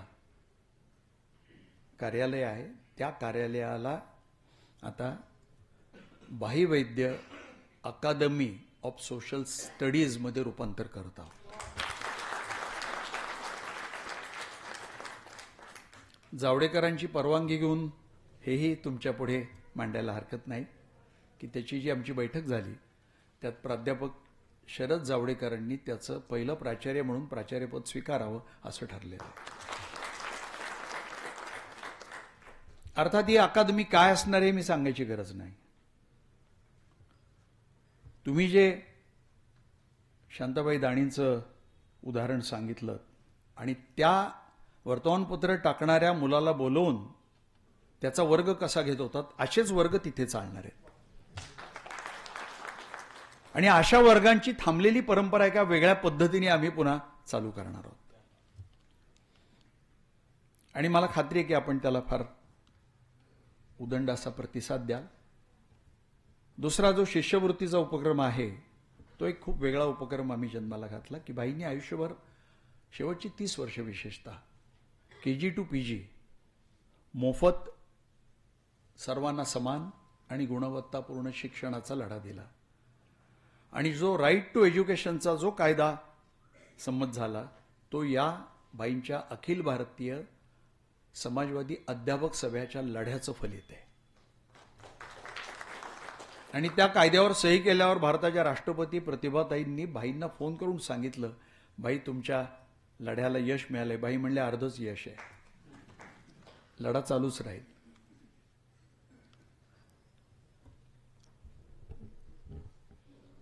आम्हाला असं वाटलं की आपण अजून वेगळ्या पद्धतीने काम करू. म्हणजे आता ती अखिल भारतीय समाजवादी अध्यापक सभा आहे जी अखिल भारतीय समाजवादी शिक्षण हक्क सभेमध्ये त्याचं आम्ही रूपांतर केलं. आम्ही त्यांच्याबरोबर आहोतच, खांद्याला खांदा लावून लढतोच आहोत. पण एक वेगळं काही आपण पद्धतीनं या प्रश्नाकडे वळावं असं वाटलं म्हणून ही शिष्यवृत्तीची योजना आम्ही चालू केली की एखाद्या दात्यांनी वर्षाला 12,500 रुपये द्यायचे.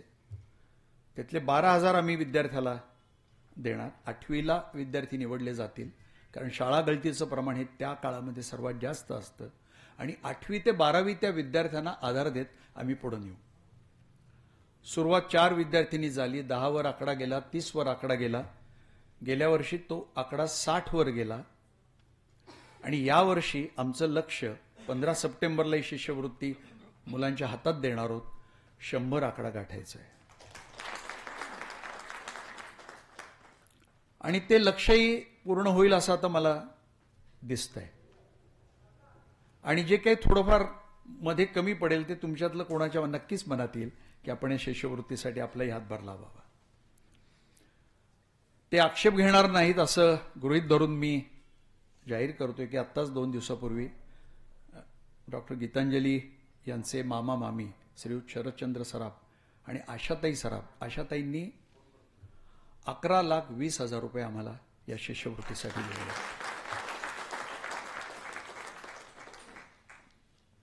दाते येत राहतात आणि काम पुढे जात राहतं. गेल्या दशकामध्ये आपण एक अत्यंत घुसमटीचा काळ अनुभवला सगळ्यांनी.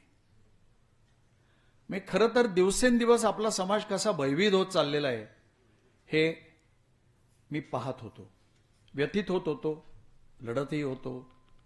कधी शब्दांची तलवार हातात घे, कधी रस्त्यावर उतर, कधी अनेक प्रश्नांना जाऊन भेड. हे आम्ही सगळं आरोग्य सेनेचे लोक करत होतो. आम्ही थांबलो कधीच नव्हतो. घरामध्ये बसून चाललेल्या परिस्थितीबद्दल फक्त दुःख व्यक्त करणारी आम्ही माणसं असू शकत नाही. ते भाईंचे अनुयायी असू शकत नाही. हे आम्ही सगळं करत होतो, पण जे दिसत होतं ते भयंकर होतं. म्हणजे दोन माणसं, मोदी आणि अमित शहा, ही अत्यंत थंड डोक्यानं या देशाच्या लोकशाहीचा प्रत्येक खांब हा कुरतडून टाकत होती, उद्ध्वस्त करत होती. या देशातली सहिष्णुता, सभ्यता, राजकारणातली नैतिकता हे सगळं प्रचंडपणे धुळीला मिळवत होती. आणि हे सगळं चालू असताना एकूण समाजाचा आवाज मात्र कुठेतरी गायब झालेला होता. पण जेव्हा हुकुमशाहीचं संकट येतं आणि समाजाचा आवाज हा भयभीत होऊन गायब होतो, त्यावेळेला तो आवाज प्रखरपणे समोर आणण्याचं काम करायचं असतं ते पत्रकारांनी करायचं असतं. आणि दुर्दैवानं त्या काळामध्ये पत्रकारांचं, मग त्याला कोणी गोदी मीडिया नाव दिलं, कोणी चाटुकारिता नाव दिलं, अक्षरशः लाचारांच्या झुंडींमध्ये रूपांतर झालेलं होतं. म्हणजे हा माणूस काहीतरी हास्यास्पद करतोय, एक फारसा समज नसलेला, देशाच्या कुठल्याही प्रश्नाची नाही आणि या देशाचे प्रश्न कसे सोडवायचे याचीच समज नाही, असा असणारा एक माणूस या देशातल्या प्रत्येक प्रश्नाला बेदरकारपणे वाटेल तसे निर्णय घेत तो भिडत होता. आपल्या देशाच्या विविध व्यवस्थांचं वाटोळं करत होता. आणि तरी बहुसंख्य पत्रकार यांचा आवाज गायब झालेला होता.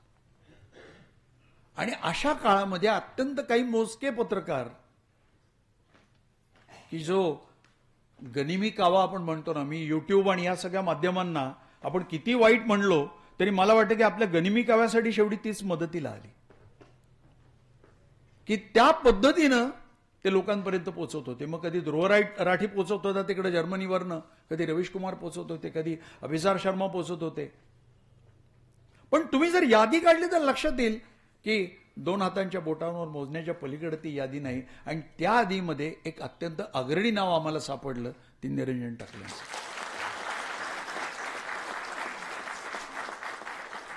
म्हणजे आता ही जी सगळी झुंड,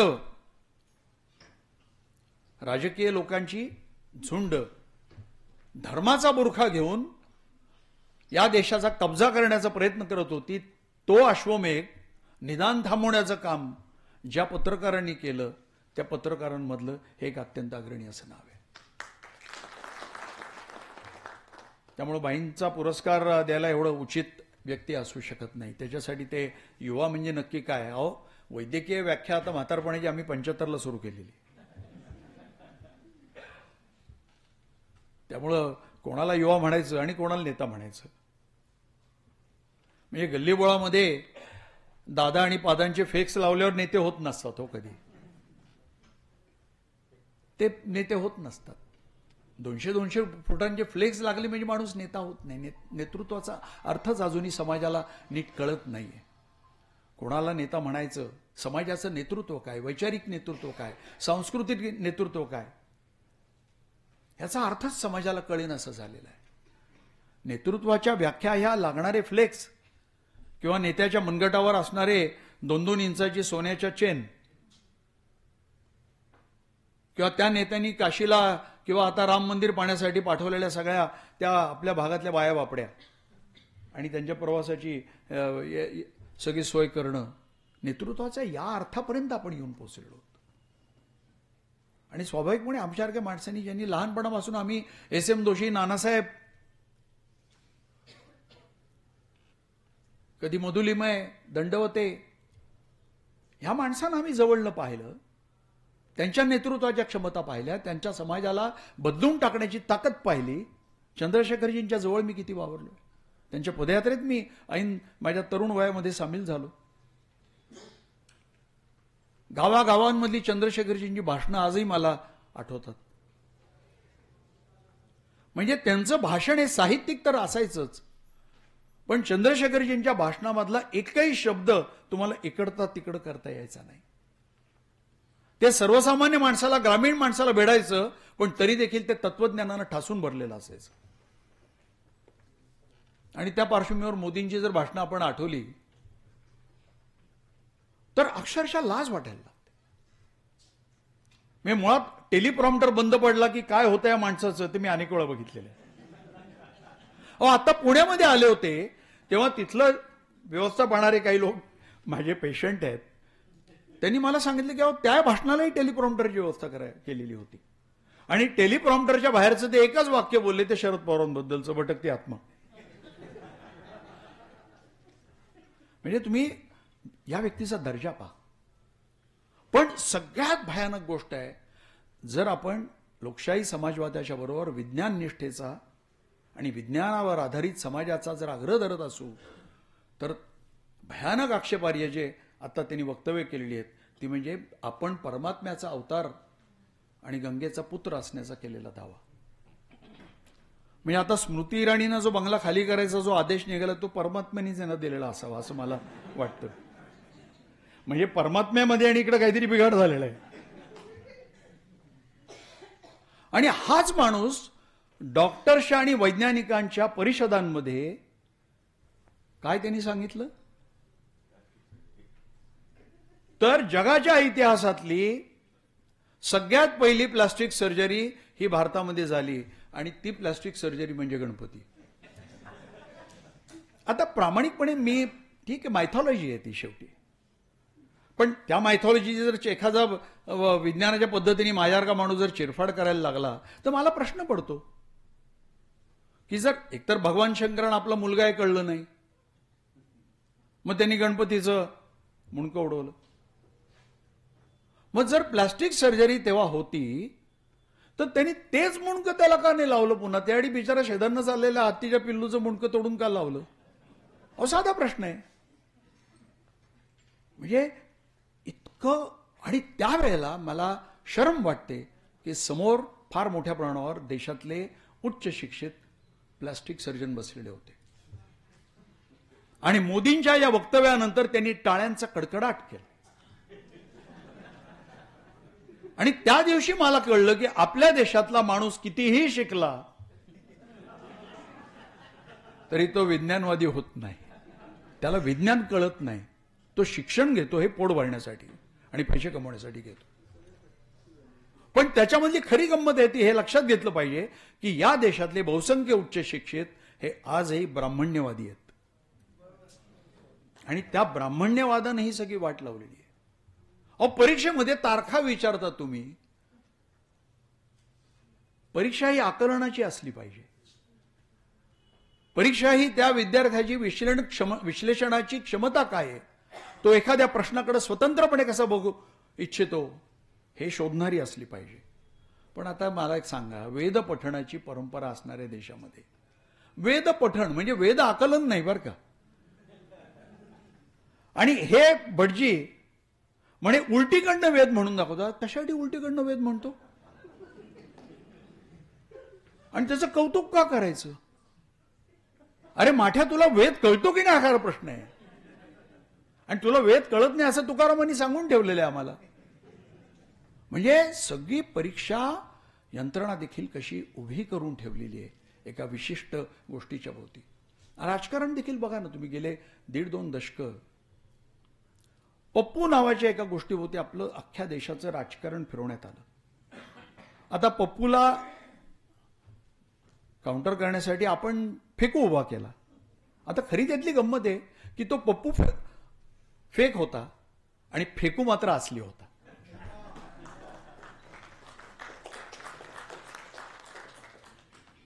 बरं, बेधडक हा माणूस फेकतो. त्यांनी सांगितलं ना ते एका मुलाखतीमध्ये की मी ते गटार त्या रेल्वे स्टेशनच्या शेजारनं कसं वाहत होतं आणि अभी मेरे मन में आया कि यहां से जो गॅस निकलता है. मग त्याच्यावर एक भांड टाकलं, त्याला बोक पाडलं, नळी लावली आणि ते डायरेक्ट स्टोवला जोडली आणि त्याच्यावर चहा करून त्यांनी तिथल्या लोकांना दिला. माझं आजही त्यांना जाहीर आव्हान आहे की लोहियानगर झोपडपट्टीमधल्या त्या नाल्यावर तुम्ही या, मी तुम्हाला भांड देतो, नळी देतो. आणि तुमच्या हातचा मला चहा एकदा प्यायचा आहे. पण हे घडल्यावरही देशातल्या कुठल्याही वैज्ञानिकांनी त्याच्यावर आक्षेप घेतला नाही. पुढचं अजून गंमत. एक दिन जा रहा था तो एक किसान ट्रैक्टर पे वो अपना ट्रैक्टर का टायर लेके जा रहा था. तो मैंने पूछा उसे, क्या कर रहे हो? तो घर का गोबर गैस उसमें भर के वो लाता था और अपने खेत में जाके वहां का इंजिन चालवता था. आता मी अवाक झालो की शेतीचा पंप गोबर गॅसवर चालणारा कुठं सापडला यांना, कारण तो तर इलेक्ट्रिसिटीवर चालतो. आणि ट्रॅक्टरच्या टायरमध्ये हवा कोण भरतं? पण त्या मुलाखतीनंतरही लोक थक्क झाले. डॉक्टर्स थक्क झाले, प्राध्यापक थक्क झाले, वैज्ञानिक थक्क झाले. हे जे थक्क होणं आहे त्याला माझा आक्षेप आहे. एकालाही असं वाटलं नाही की आपल्या देशाचा पंतप्रधान हा मूर्खासारखा बोलतोय, हा अवैज्ञानिक बोलतोय, आणि आता तर परमात्मा म्हणून त्यांनी दावा केलेला आहे.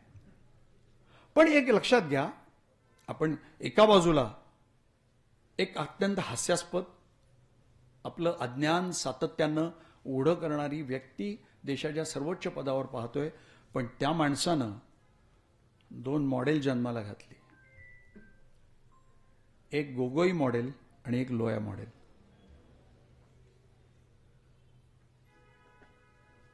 गोगोई मॉडेल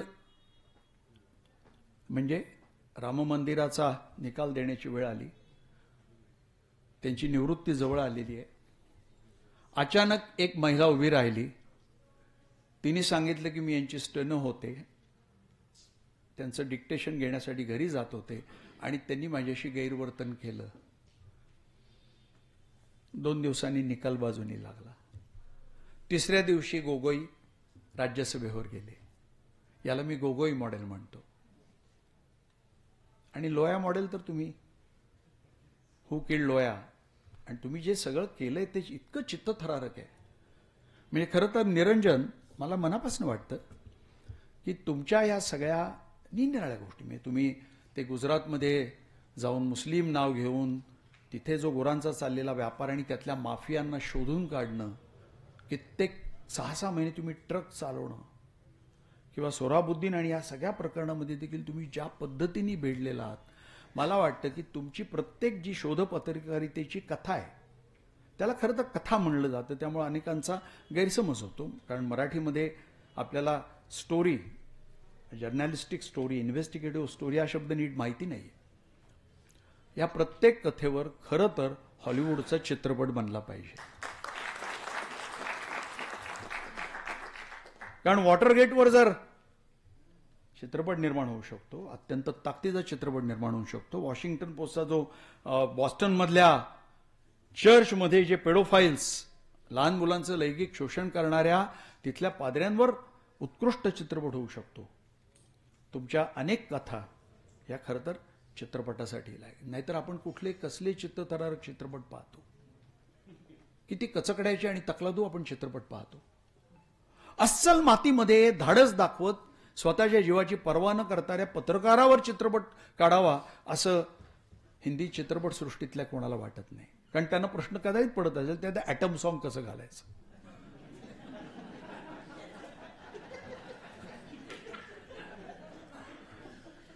कारण कुठल्या अभिरुचीवरच आपल्याला उभं केलंय ना. समाजच, अभिरुचीच त्या समाजाची सगळी इतकी बिघडून टाकलेली आहे, त्याच्यावरच आपल्याला उभं करून ठेवलेलं आहे. म्हणजे प्रत्येक गोष्टीचा आपला पाया बघा, तुम्ही लक्षात घ्या की कसा भयानक करून ठेवलेला आहे. आपले समज नष्ट करून टाकली, विचार करण्याची ताकद नष्ट करून टाकली. कोविडच्या काळामध्ये थाळ्या वाजवा सांगितल्यावर घराघरातनं माणसं बाहेर येऊन थाळ्या वाजवत होती, आणि त्यातल्या काही माणसांनी तर लाऊडस्पीकर लावून गाणी लावली. काही लोकांनी रस्त्याने तिरंगे खांद्यावर घेऊन थाळ्या वाजवत माणसं हिंडली. म्हणजे ज्या काळामध्ये वैद्यकीय शास्त्र सांगत होतं की एकमेकांपासून अंतर ठेवा, 10 फुटापेक्षा अंतरावर राहायचा प्रयत्न करा, हा विषाणू एवढ्या अंतरापर्यंत सहज जाऊ शकतो, श्वासा वाटे, तोंडातल्या लाळे वाटे, थुंकी वाटे. लोकांपर्यंत हे ज्ञान न पोचवता त्यांना थाळा वाजवायला उभं केलं. आणि अहो काय सांगू मी तुम्हाला, ते अख्खा प्रभात रोड आणि तो सगळा भाग, मला असं वाटलं की इथं खूप सुशिक्षित वगैरे लोक राहतात. सगळे थाळ्या वाजवायला बाहेर पडले. मला लाज वाटली की मी बिबीवाडीचं घर सोडून प्रभात रोडला राहायला आलो. आणि आमचं एकच घर जिथं थाळी वाजली नाही स्वाभाविकपणे. मग नंतर त्यांनी दिवे लावायला सांगितले. झालं, लोक दिवे लावायला लागले. दिवे लावून वेजवायचे होते. कारण माझ्या डोळ्यापुढे अजूनही ते दिवे पणत्या घेऊन बाहेर आलेली माणसं आहेत. आणि मी पाहतोय की याच्यामध्ये हे प्राध्यापक आहेत या महाविद्यालयातले, हे इंजिनियर आहेत, हे डॉक्टर आहेत. पण या दोन्ही वेळेला त्याचं जे स्पष्टीकरण करण्यात आलं ते भयानक लज्जास्पद होतं. की थाळ्या वाजवल्यावर त्याच्यातनं निर्माण होणारी ऊर्जा आकाशात कशी जाते, त्या ऊर्जेचे ढग कसे बनतात आणि त्या ढगांनी विषाणू कसा नष्ट होतो. आणि ते भयानक लज्जास्पद होतं. आणि ह्याच्यावर आक्षेप घेतले गेले नाहीत. म्हणजे ब्राह्मण्यवाद हा विज्ञानाचं शिक्षण घेतलेल्या माणसांच्या मनामध्ये किती खोलवर रुजलेला आहे. सावरकरांचं उभ्या आयुष्याची खरं तर तुम्ही पोस्टमॉर्टेमच केलं. त्यामुळे जे तुमच्याबद्दल ज्या प्रतिक्रिया आल्या त्या अशाच लोकांनी दिलेल्या आहेत, त्याच्याबद्दल मला पूर्णपणे खात्री आहे. तुम्ही चिरफडच केली त्या माणसाची. म्हणजे विज्ञानवादी ज्या माणसाला म्हटलं गेलं तो माणूस खरं तर सर्वार्थाने अविज्ञानवादी होता. मी सावरकरांना विज्ञानवादी देखील म्हणत नाही, विज्ञाननिष्ठही म्हणत नाही. एकच काय तो त्यांचा क्षकिरण मधला जो निबंध आहे की गाय हा एक उपयुक्त पशु आहे, हे सोडलं तर सावरकरांच्या कुठल्याही लिखाणामध्ये मला खऱ्या अर्थानं विज्ञाननिष्ठा कधीच आढळली नाही. आणि उलट ज्या महात्मा गांधींना आपण त्या अर्थानं धार्मिक आणि संपूर्ण श्रद्धेवर आयुष्य जगणारा माणूस म्हटलं, त्या गांधींचं जर लिखाण तुम्ही वाचलं तर तुमच्या लक्षात येईल की एक फार वेगळी विज्ञाननिष्ठा त्यांनी आयुष्यभर जोपासली होती. अस्पृश्यता हटवण्याचा प्रयत्न नाही त्यांनी केला. समरसता आणि पतित पावन मंदिर, म्हणजे ब्राह्मण आणि दलितांनी जवळजवळ बसून आपापल्या ताटामध्ये जेवायचं. म्हणजे तिथेही ती ताटाला ताटं लागणार नाही व्यवस्था केलेली होती. त्यांनी आंतरजातीय विवाहाचा कधी पुरस्कार केला नाही.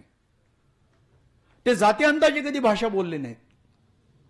कारण जात व्यवस्था ही या जगातली सगळ्यात विकृत आणि सगळ्यात अवैज्ञानिक अशी व्यवस्था आहे. त्याच्यावर त्यांनी कधी हल्ला केला नाही. आणि म्हणून निरंजन टकलेंचं तेही खूप मोठं विशेष आहे. त्यांचं येणाऱ्या पुस्तकाबद्दल मला खूप कुतूहल आहे. सावरकरांवर त्यांचं जे पुस्तक येतं आणि त्यांच्या संपूर्ण आयुष्याचा पोस्टमॉर्टेमचा एक लेखाजोगाच ते त्या पुस्तकामध्ये मांडणार आहे. त्यामुळे ते खूप कुतूहल आहे. आणि हे वैशिष्ट्य आहे शोधपत्रकारितेचा अर्थ असतो की समाजामध्ये जे चुकीचं चाललंय, जिथं भ्रष्टाचार चाललाय, जिथं काही भ्रष्टाचार दडपला जातोय किंवा अत्यंत काही गैर गोष्टी घडतायत, अशा गोष्टी ओळखायच्या, त्या गोष्टींना भिडायचं, त्या गोष्टींचं सत्य शोधण्यासाठी आपलं आयुष्य पणाला लावायचं, त्या गोष्टीचं सत्य शोधून काढलं की ते समाजापुढे उलगडून मांडायचं आणि शक्य झालं तर त्या सत्याच्या आधारे बदल करायचाही प्रयत्न करायचा. तुमच्या गोव्याच्या इन्व्हेस्टिगेटिव्ह स्टोरीमुळे तिथल्या बेकायदेशीर खाणी बंद पडल्या, हे फार महत्वाचं आहे.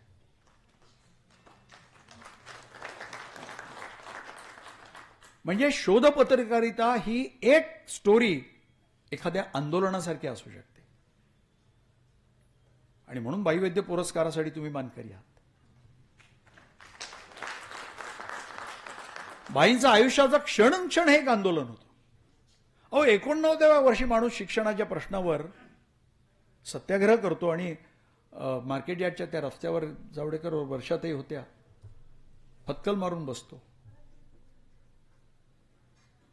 उभं आयुष्य हे भाईंचं एक आंदोलनाचं आयुष्य होतं. ते जे काय सत्तेचे थोडंफार मध्ये आलं ते आपलं रस्त्यामध्ये जाता आता भेटलेली पदं होती. महापौर झाले, मग काय गृहराज्यमंत्री झाले. आणि त्याही काळामध्ये लाच देऊ करणाऱ्या स्मगलर्सना पकडून मोकळे झाले. ते स्मगलर तुरुंगात 10 वर्ष होते. पण पुण्याच्या महानगरपालिकेमध्ये बाईंच्या अभिनंदनाचा ठराव जेव्हा आला तेव्हा त्यावेळेला ही भाजपची मंडळी काय म्हणली, अहो स्मगलरनी 3 लाख देऊ केले, यांना 5 लाख पाहिजे होते. पण तो खटला उभा राहिला कोर्टामध्ये जेव्हा बाईंचं पद गेलं होतं. आणि तेव्हा मी बाईंना पुणे स्टेशनवर सकाळी पोचवायचो आणि बाई सकाळची प्रगती घेऊन मुंबईच्या उच्च न्यायालयामध्ये जात होते. आणि स्मगलरकडनं खटला कोण लढवत होते, राम जेठमलानी, आणि हारले. आणि जेव्हा राम जेठमलानी स्मगलरचा खटला हारले तेव्हा भाई सत्तेवर नव्हते, बाईंकडे खुर्ची नव्हती. पण हा प्रश्न आम्ही देखील कधी या लोकांना विचारला नाही. बाईंच्या मालकीचं 7 लव्ज आहे, बाईंच्या मालकीचे 100 प्लॉट आहेत, मी शोधतोय अजूनही. उल्हास दादा ते 7 लव्ज मला एकदा देऊन टाका, म्हणजे माझं काय जे सगळे डोक्यावरचे कर्जाचे डोंगर आहेत ते जातील आणि 4 पैसे उरले तर सगळे आरोग्य सेनेला देऊन टाकेन. पण ते एकदा मला 7 लव्ज मला माझ्या मालकीचं करून द्या. त्या संघवाल्यांना मला सगळ्यांना सांगायचंय की अरे बाबांनो, तुम्ही मी किती वर्ष ऐकतोय, ते कंटाळा आला मला ऐकून. आता म्हणजे माझीच प्रॉपर्टी तुम्हीच सांगताय, मीच त्याचा वारस, आणि ते मला मिळत नाही. हा किती अन्याय आहे. पण जसं पप्पू हे एक रेटॉरिक उभं केलं तसं त्यांनी त्यावेळेला हे उभं केलेलं आहे. आणि ज्या वेळेला सोशल मीडिया नव्हतं, म्हणजे त्यांच्या कुजबूज मोहिमेची ताकद काय आहे बघा तुम्ही. की आजही एखादा माणूस कुठेतरी भेटतो, तुमचं आहे का, आणि अतिशय वेदना होते त्या गोष्टीची. पण ती त्यांची संपूर्ण ताकद आहे. एक अत्यंत विषारी अशी संपूर्ण प्रचार यंत्रणा त्यांनी निरनिराळ्या गोष्टींच्या आधारे उभी केली. भारतीय जनतेचं कौतुक करावं तेवढं थोडं आहे. पण माझं अतिशय स्पष्ट मत आहे, तुम्ही तर निरंजनजी त्यांच्या 126 का 124 जागा वजा करताय 240 मधनं. माझं अतिशय स्पष्ट मत आहे, ही निवडणूक प्रामाणिक, ईव्हीएमची कुठेही गडबड नव्हता. निवडणूक आयुक्त राजीव कुमार यांना बाजूला करून आणि ह्यांच्याकडच्या प्रचंड पैशाच्या संपूर्ण थप्प्या ह्या दूर करून जर झाली असती तर मोदींच्या जागा 50 पेक्षा खाली होत्या. मध्यावधी निवडणूक होईल तोपर्यंत मोदींना नितीश कुमार आणि चंद्राबाबूंच्या पुढे आता मुजरा करावा लागेल. हा सूड म्हणून अंग मानायचा, कारण त्याच्यामध्ये एक दुःखाची किनार पण आहे की लोहियावादी नितीश कुमार ज्या पद्धतीनं पलट्या मारत राहिले. मी तुमच्या वडिलांचं करावं तेवढं कौतुक थोडं आहे की मला जनसंघाच्या बरोबर जायचंच नाही. बाईंशी माझा फार या मुद्द्यावर नेहमीच वाद होत गेला की समाजवादी पक्ष आणि जनसंघ हे एकमेकांमध्ये विलीन होऊन जनता पक्षाची निर्मिती झाली. अहो भाई, किती अनैसर्गिक घडलंय सगळं. तेव्हा बाईंनी मला सांगितलं की तुझं म्हणणं बरोबर आहे, पण SM जयप्रकाश, अरे आमची ही सगळी श्रद्धेची ठिकाणं, आणि कदाचित इंदिरा गांधींनी पुन्हा आणीबाणी आणली असती आणि या देशाचं फार चित्र काहीतरी भयानक झालं असतं असं त्यांना वाटलं असावं, म्हणून हे करावं लागलं. म्हणलं बघा किती, आणि तो पायात तिथे घातला गेला. तुमच्या वडिलांचं मी मनापासून अभिनंदन करतो की त्याही परिस्थितीमध्ये खरं तर तेव्हा त्याबरोबर जाणं म्हणजे सत्तेच्या अनेक खुर्च्या जवळ येऊन पोचणं असं होतं. ते असताना त्यांनी ते नाकारलं. मी निश्चित त्यांच्या दूरदृष्टीचं कौतुक करतो आणि मला वाटतं ती दृष्टीच तुमच्यापर्यंत येऊन पोहोचलेली आहे. म्हणजे घराणेशाहीची गुणसूत्र वेगवेगळ्या पद्धतीने कशी येऊन पोचतात ही आपली उदाहरणं नम्रपणे म्हणायला हरकत नाही. तर आपण आज सगळेजण इथे आलात. निरंजन टकलेंचं मनापासून सगळ्यांनी कौतुक, एवढ्या संख्येने आपण इथे आलात.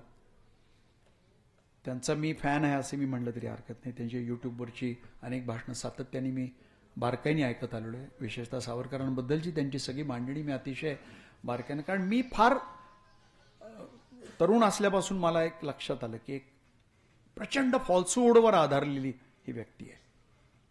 म्हणजे जसे नरेंद्र मोदी हे नार्सिसिस्टिक आहेत आणि काही प्रमाणात सायकोपॅथिक टेंडन्सी त्यांच्याकडे आहे. त्याचे बरेचसे ट्रेड सावरकरांमध्ये मला अनेक वेळा आढळत गेलेले आहेत. कारण स्वातंत्र्यवीर स्वतःलाच त्यांनी म्हणून घेतलं,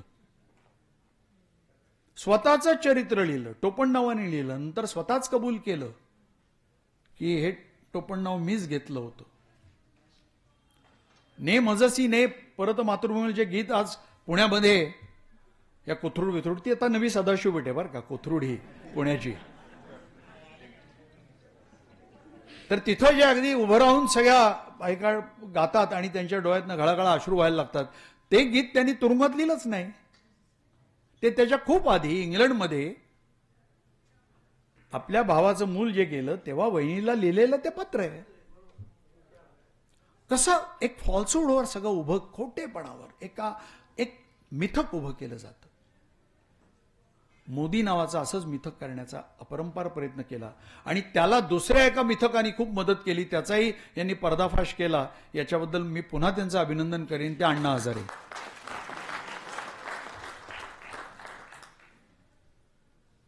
निरंजनजी, अण्णा हजारेंच्या उपोषणाच्या 13व्या दिवशी रिडीफ न्यूजवर मी एक आर्टिकल लिहिलं, कारण त्यांना कुठनं तरी कळलं होतं की त्यांच्या पहिल्या उपोषणाला मी डॉक्टर म्हणून त्यांना बघायला गेलो होतो आणि माझ्याकडे काहीतरी माहिती आहे की जी वेगळी आहे खूप, आणि ते ग्लुकोज बिकोज घ्यायचे मला सगळं माहिती होतं. म्हणजे त्यांच्या त्या पेनीच मला विचारलं तिथे त्या राळेगण सिद्धीच्या मंदिरात, बाबाड होते बरोबर, डॉक्टर केतकर होते माझ्याबरोबर, की एवढं ग्लुकोज आणि इलेक्ट्रॉल दिलं तर चालेल का? तर 1/2 किलो इलेक्ट्रॉल आणि 1/2 किलो ग्लुकोज असं मला त्यांनी पुढा दाखवला. म्हणलं हो नक्कीच चालेल, याच्यावर 1 वर्षभर उपोषण मी करू शकेन. आणि मग नंतर मला प्रश्न पडला की अरे आपण बोलून गेलो तर हे बाहेर बोलून चालायचं नाही, कारण त्यावेळेला ते फार आकाशात पोचलेलं प्रकरण होतं. त्यानंतर ते अजून एवढे मोठे होतील मला वाटलं नव्हतं. मग ते कुठं तरी कळलं, मग ते मला सांगितलं अण्णा इज नो महात्मा असं लिहिलं. तुम्ही त्यांचा पर्दाफाश ज्या पद्धतीने केलात, आणि मला थोडंसं दुःख वाटतं की अण्णा हजारे व्यक्ती ही काय हे समजून न घेता समाजवादी मंडळी ज्या पद्धतीने त्यांच्या भजनी लागली, तो फार वेदनेचा काळ होता. म्हणजे मला तर खूप त्रास झाला, कारण त्याच वेळेला सोशलिस्ट पार्टीचं आम्ही पुनर्निर्माण केलं होतं. लातूरची मंडळी आज आलेली आहे, जी बाईंच्या बरोबर सगळी त्या सगळ्या नव्या घडणीमध्ये होती. सोशलिस्ट युवजनाचा मी राष्ट्रीय अध्यक्ष झालेलो होतो. आणि त्या काळामध्ये आपल्या बरोबरचे सगळे सहकारी, मग ते सेवादल असेल किंवा विविध समाजवादी संघटना असतील, यांना अण्णा हजारे म्हणजे त्यांना हे कळलंच नाही की हे गांधींचं व्यंगचित्र आहे, हा गांधी नाहीये. अत्यंत लबाडीने डांबरटपणे एक असं व्यंगचित्र उभं करण्यात आलेलं आहे. आणि तरुणांना हा दाखवण्याचा प्रयत्न होता, तो गांधी बाजूला ठेवा, अरे हा खरा गांधी आहे. तो गांधी पुसायचा प्रयत्न केला. त्यांना लक्षात आलंच नाही की येशू ख्रिस्त, बुद्ध आणि गांधी असे पुसताच येत नाही. तो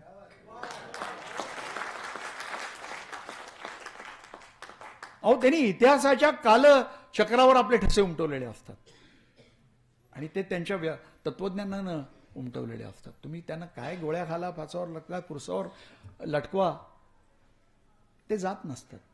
हे त्यांना कळलंच नाही. आणि अशा तत्वज्ञानाला पुसून टाकण्यासाठी इतकं एक विडंबन उभं करायचं, हा प्रकार केला. पण त्याचा फायदा झाला. म्हणजे मोदींच्या सत्तेवर येण्यामध्ये ज्या अनेक गोष्टी आहेत, गोधऱ्यापासून त्या अनेक गोष्टी आहेत. आणि हे खरं आहे, गोधऱ्याची तरी कुठं चौकशी बाहेर आली हो. गोधऱ्याचा रेल्वेचा अहवाल नितीश कुमारांनी दाबून टाकला. माझा तेव्हापासून त्यांच्यावर राग आहे. प्रकाश आंबेडकरांबरोबर एक सभेमध्ये मी हे जाहीरपणे सांगितलेलं आहे, कारण त्या अहवालामध्ये खरं बाहेर पडलं. माहिती नाही तो अहवाल कुठे येतो. नितीश कुमार त्यांच्याबरोबर मधनं जातात तेव्हा वाटायला लागतं की ते सर्व पुरावे नष्ट करण्याचं काम करायचं की काय, या सगळ्या गोष्टींचं. आणि त्यामुळे पुलवामाचा देखील कुठली चौकशी होण्याची शक्यता मला वाटत नाही. पुलवामाला आम्ही आवर्जून भेट देऊन आलो, तिथंच गेलो, मी पाहिलं ते. शक्यच नाहीये. तिथे कुठल्या तरी एका गल्लीतनं 800 किलोमीटर रेडियस घेऊन एक तरुण 18, 19, 20 वर्षाचं पोरगं येऊन पोचतं आणि लष्कराच्या एवढ्या सगळ्या ताफ्याला उडवतं. केवळ अशक्य आहे. पण मग हे काय आहे, हे कोणीतरी शोधावंच लागणार आहे. जो शोधेल त्याचा जीव धोक्यात येणार आहे, जो बोलतो त्याचाही जीव धोक्यात येऊ शकतो, हेही तेवढंच खरं आहे. पण मला ही जाणीव आहे, मी तरी सातत्याने या मुद्द्यांवर बोलत आलोय. आणि म्हणून ह्या अनेक अशा गोष्टी आपल्या देशाच्या इतिहासामध्ये दडपल्या जाण्याची एक भीती निर्माण झालेली आहे. आणि त्यासाठी या देशाचा इतिहास असा दडपला जाऊ नये, या देशाच्या इतिहासातली सर्व सत्य खऱ्या अर्थाने समोर यावेत. काल लष्कराचा एक लेफ्टनंट जनरल पुण्यामध्ये भाषण करतो की 15 ऑगस्ट 1947 हा स्वातंत्र्य दिन नाही, खरे स्वातंत्र्य दिन 2 आहेत. एक छत्रपतींचा राज्याभिषेक, जो छत्रपतींना ब्राह्मणांनी नाकारला होता, खरं सत्य ते आहे. आणि दुसरं परवाचं राम मंदिराचं लोकार्पण, हे खरे 2 स्वातंत्र्य दिन आहेत. आणि तरुणांना आपल्याला आता हा इतिहास समोर मांडला पाहिजे. दुसरा त्याच कार्यक्रमात भाषण करतो की आपल्या देशाचा सगळा इतिहास विकृतपणे लिहिण्यात आलेला आहे. कोणी लिहिला? लेखणी कोणाच्या हातात होती? ब्राह्मण्यवाद्यांच्याच हातात होती ना लेखणी, का लेखणी बहुजन समाजाच्या हातात होती? इतिहास लिहिला कोणी? अरे तुम्ही तर त्यांना ज्ञान नाकारलं, त्यांना लिहिण्याचा अधिकार नाकारला, त्यांना शाळेत जाण्याचा अधिकार नाकारला. लिहित तुम्हीच होता आणि आज तुम्हीच सांगताय की या देशाचा इतिहास सगळा खोटा लिहिण्यात आलाय आणि तो बदलला पाहिजे. सावध झालं पाहिजे. शेवटी मी एवढंच सांगेन, हुरळून जाण्याचा दिवस नाहीयेत. मोदींचा घोडा थांबवलाय, पण तो घोडा नाही, तो ड्रॅगॉन आहे. तो कुठल्या क्षणी एक अक्राळ विक्राळ आणि षडयंत्राचं रूप घेईल. अपरंपार पैसा 31 लाख कोटी गेले कुठं? देशाचा पंतप्रधान, गृहमंत्री आणि अर्थमंत्री जाहीरपणे वाहिनीला मुलाखत देतात कि हम तो 400 पार करने वाले, शेयर मार्केट देखो कितना ऊपर जा रहा है, शेयर खरीदो, मालामाल बन जाओगे. देशाचा पंतप्रधान अशी मुलाखत देतो कुठल्या? आणि सामान्य माणसं आपली बिचारी जे शेअरचं ट्रेनिंग करतात त्यांनी दणादण शेअर घेतले. एक्झिट पोल आले, 400च्या पुढचे आकडे आले, लोकांनी अजून शेअर घेतले. हुशार लोकांनी काढून घेतला, प्रॉफिट बुक करून घेतला, सगळं कोसळलं. 31 लाख कोटी रुपयाचा अर्थ समजून घ्या की पुढचे 25 वर्ष या देशाला मोफत आरोग्य आणि शिक्षण देता येईल.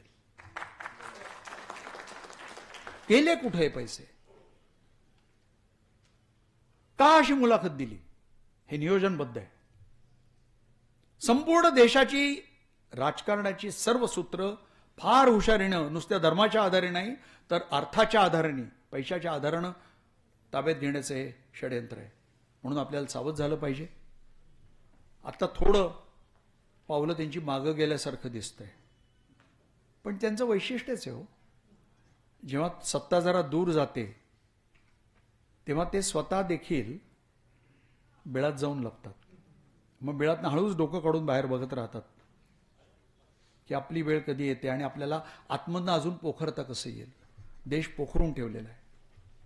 विरोधी सत्ता जरी कोणाची आली तरी त्यांना या देशावर राज्य करणं हे इतकं सोपं जाणार नाहीये, ते अत्यंत अवघड जाणार आहे. कारण या देशातली कुठलीही व्यवस्था आज त्यांनी पोखरून टाकलेली आहे. त्यामुळे ते एक फार मोठं आव्हान असणार आहे. आणि दुसरं म्हणजे त्यांच्या आता लक्षात आलंय की आपण लटकलो मध्ये. मध्यावधी निवडणुका घेतल्या तरी त्या तशा घेणार नाहीत, काहीतरी षडयंत्र रचून घेतील. मग कदाचित पीओके घेतला म्हणून जाहीर केलं जाईल, कदाचित हिंदू मुसलमानमधल्या दंगली, मणिपूर मॉडेल हे देशभर घडवलं जाईल. याच्यातलं काही घडू शकेल. आणि म्हणून आपण सगळ्यांना सावध राहिलं पाहिजे. आणि आपल्याला या निमित्ताने बाईंच्या जयंतीच्या दिवशी आपल्याला सगळ्यांना हा प्रण केला पाहिजे की वाटेल त्या परिस्थितीमध्ये आताच्या या अर्ध्या यशाने हुरळून न जाता हे आव्हान काय आहे समजून घेऊन आपण पुन्हा अधिक प्रखरपणे लढण्यासाठी सज्ज होऊ. आणि मला खात्री आहे की निरंजन टकल्यांसारखे पत्रकार त्या लढाईमध्ये आपल्याबरोबर असतील. धन्यवाद.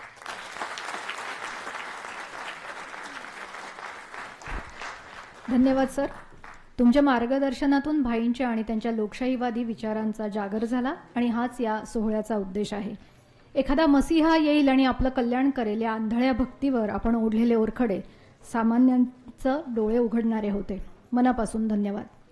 कार्यक्रमाचा समारोप करण्यापूर्वी या ठिकाणी एक सांगू इच्छिते की भाईंवर प्रेम करणारे अनेक लोक या ठिकाणी आलेले आहेत.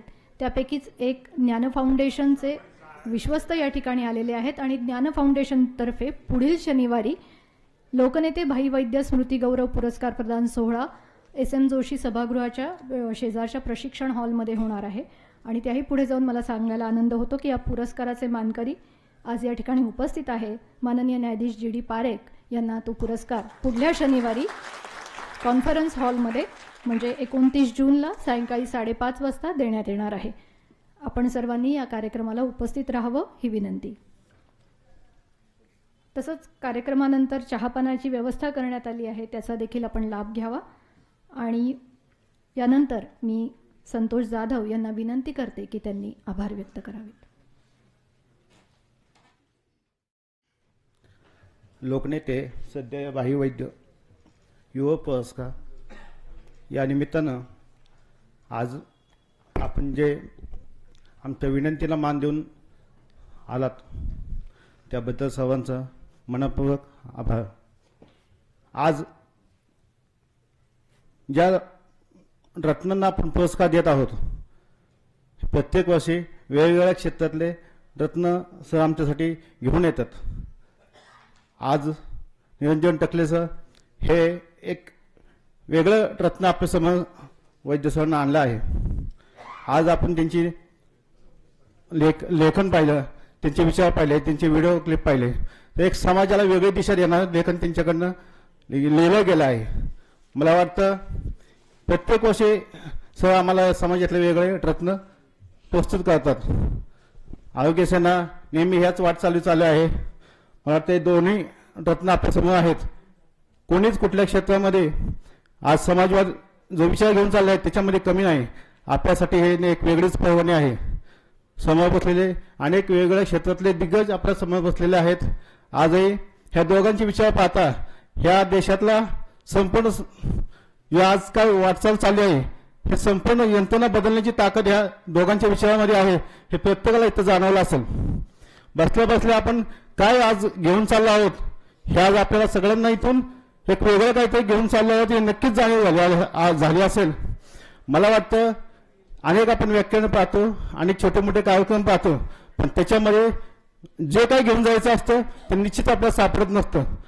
आज आपण लोकनेते भाई वैद्य युवा पुरस्काराच्या निमित्तानं जे काय आपण विचार ऐकले ह्या विचारातून नक्कीच आपल्याला पुढच्या समाजाची दिशा काय आहे, काय असं पाहिजे हे आज आपल्याला नक्कीच समजलं आहे आणि ते आपण घेऊन जाणार आहे.